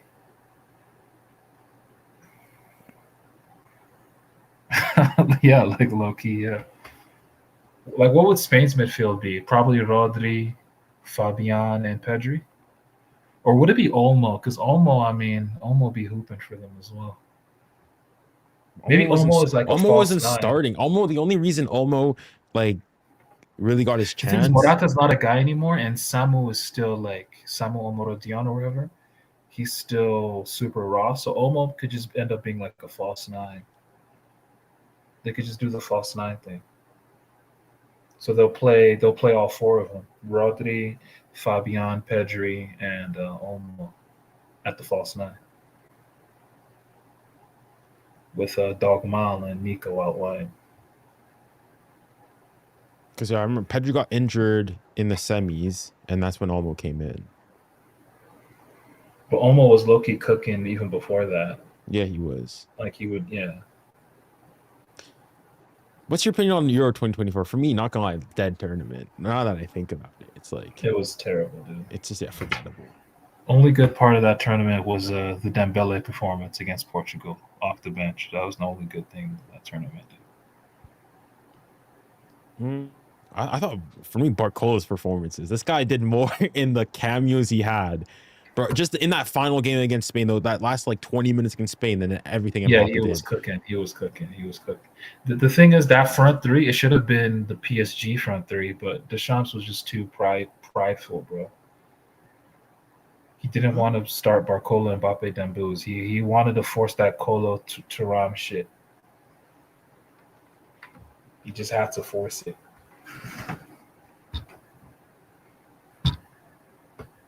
I'm just thinking from France's perspective, how we were bad, bro. Holy. Griezmann was dummy washed. That's when you learn how washed Griezmann was. No, but the thing is, though, Griezmann, like, I think the thing is, though, Griezmann's now, he's like, he doesn't have I don't think he has a good relationship with Deschamps. Like, that's what I'm saying. Mbappe, the dictator, he's gone and caused tension everywhere. Nah, Griezmann, it was time for him to go, dude. Like, Griezmann is such a dud, man. Just a one-touch play, one-touch, two-touch merchant, man. It's effective. I mean, I think it's just this. Like, nigga, can you actually hold on to the ball? Can you hold on to the ball, attract some markers, and then, open space up for others instead of playing one-touch, two-touch? Fucking bum, man. There's a reason why Atleti have never won the league title with Griezmann either. I have a huge Griezmann agenda. I've been building up a Griezmann agenda. Like, I think Dybala. No. Listen, and I love Dybala. I love Dybala, but no, that is cap. I'm sorry. If you take both players at their best, Dybala is a better player. No. False. He is. He's a better player. When is prime Dybala? Because listen, and I love Dybala. I love Pop. For me, Superfly Dybala, Superfly and Mercs was something special. Holy smokes.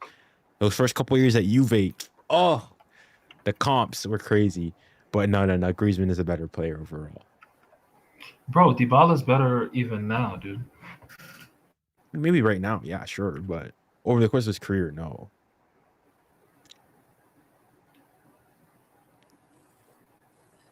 So Griezmann was prime. Dybala was better since Palermo, honestly. You're saying Palermo Dybala was better than any Griezmann?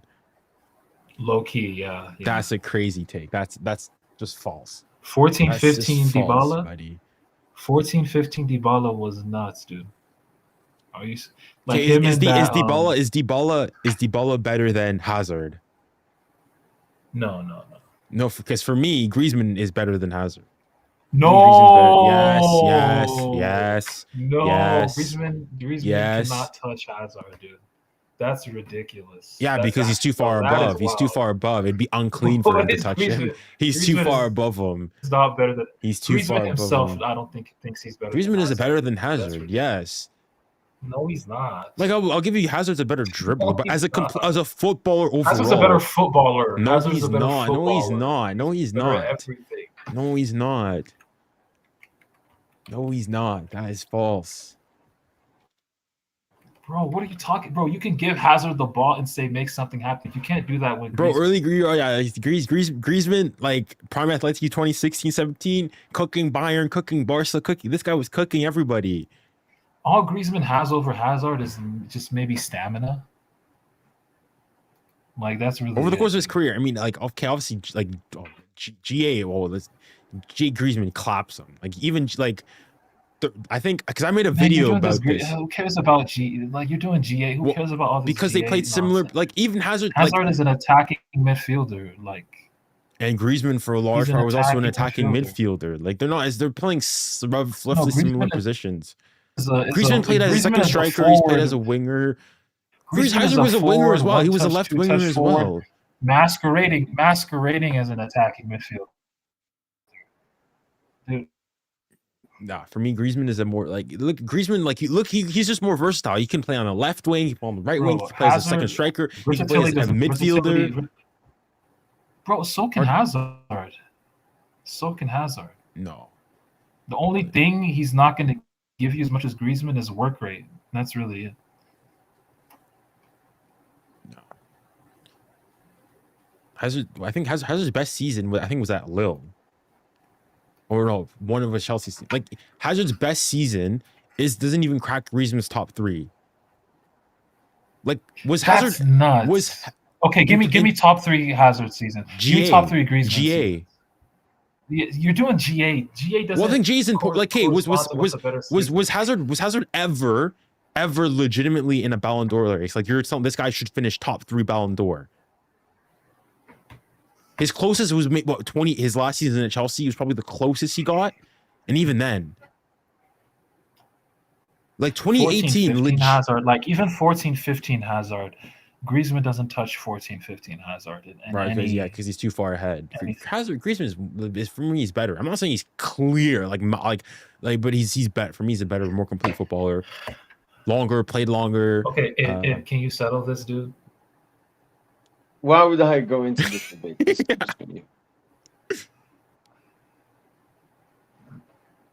Yeah, and go on, say what's true. If Hazard or Griezmann is a better player? Yeah. Hazard. It doesn't matter what I say, man. It doesn't matter.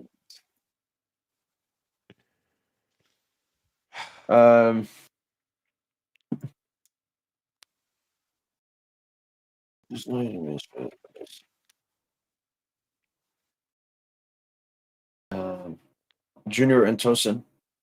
I'm gonna be honest. I would love to continue this. Look, now for the international break, obviously no PSG games is coming up.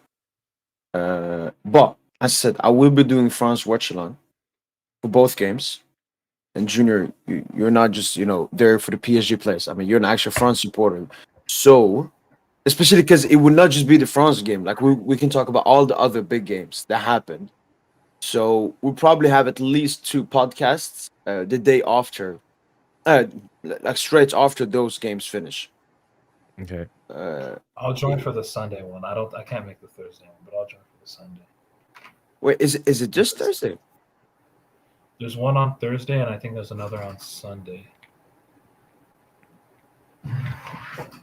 I don't want too many of our players. Like if Dembele plays, for example, I just want him starting one of those legs. He can't start both, man. I mean, that's usually how they do, but because it's Nations League, yeah, this Thursday and then Sunday. Bro, if Deschamps starts him for both, I'm gonna be pretty pissed, man. Don't you want him to go on GA? Oh, the first game is in Croatia, and the second leg is in France. Where's it going to be played in France? Stade de France. The Parc de France? Oh, No, the Stade. Stade de France. Okay. Why? Do you want it to be at the park? Yeah. Give us extra juice, maybe. No. I mean, remember, we played that game against Italy at the park. Oh, I mean, I'm saying we. They played the game against Italy and they got cooked. So. Barcola scored that game, though, right? Scored, but we were terrible. First Mbappe performance back at the park. Stinker. Hopefully it's for future things to come. I mean, that's what he does.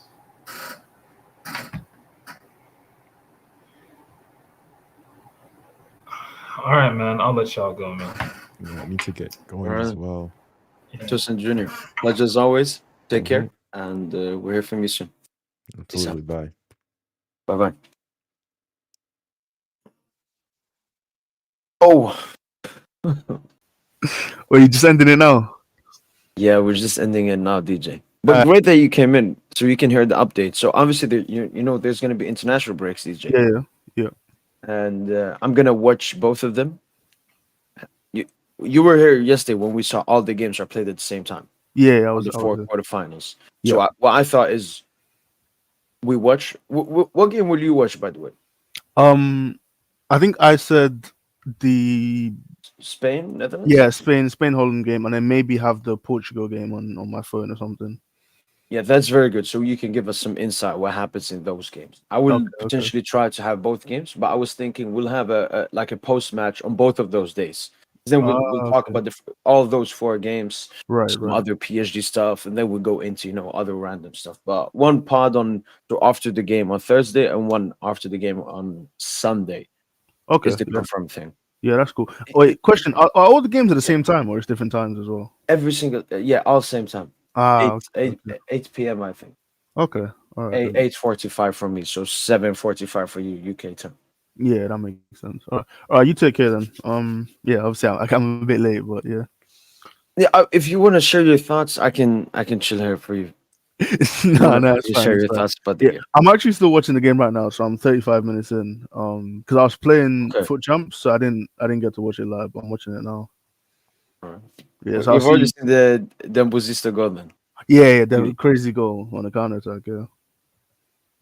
Well then, DJ. Pleasure having you on here, Yeah, no and problem. see you the furthest Thursday. Maybe I have something else cooking up if breaking news comes out or something. That's the confirm. Yeah, There's all good. international break. All right, you take care, man.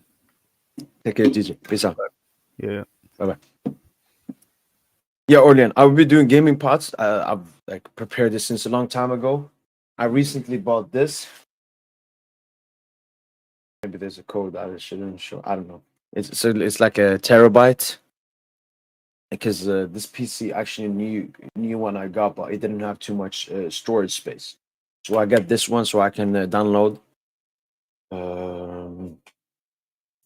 Yeah, FIFA, Call of Duty, maybe some other games as well. So yeah, hopefully people are excited about the international break. And look, my job as a content creator is bringing you guys content. Obviously, Paris Saint-Germain helps a lot. But now it will be more on me what I can do, the videos I can upload. I'm thinking of around 2 videos a day, one short, and one live stream every single day. Maybe one day, no live stream, and so on. David, I'm gonna try my best to keep you guys entertained in the meantime.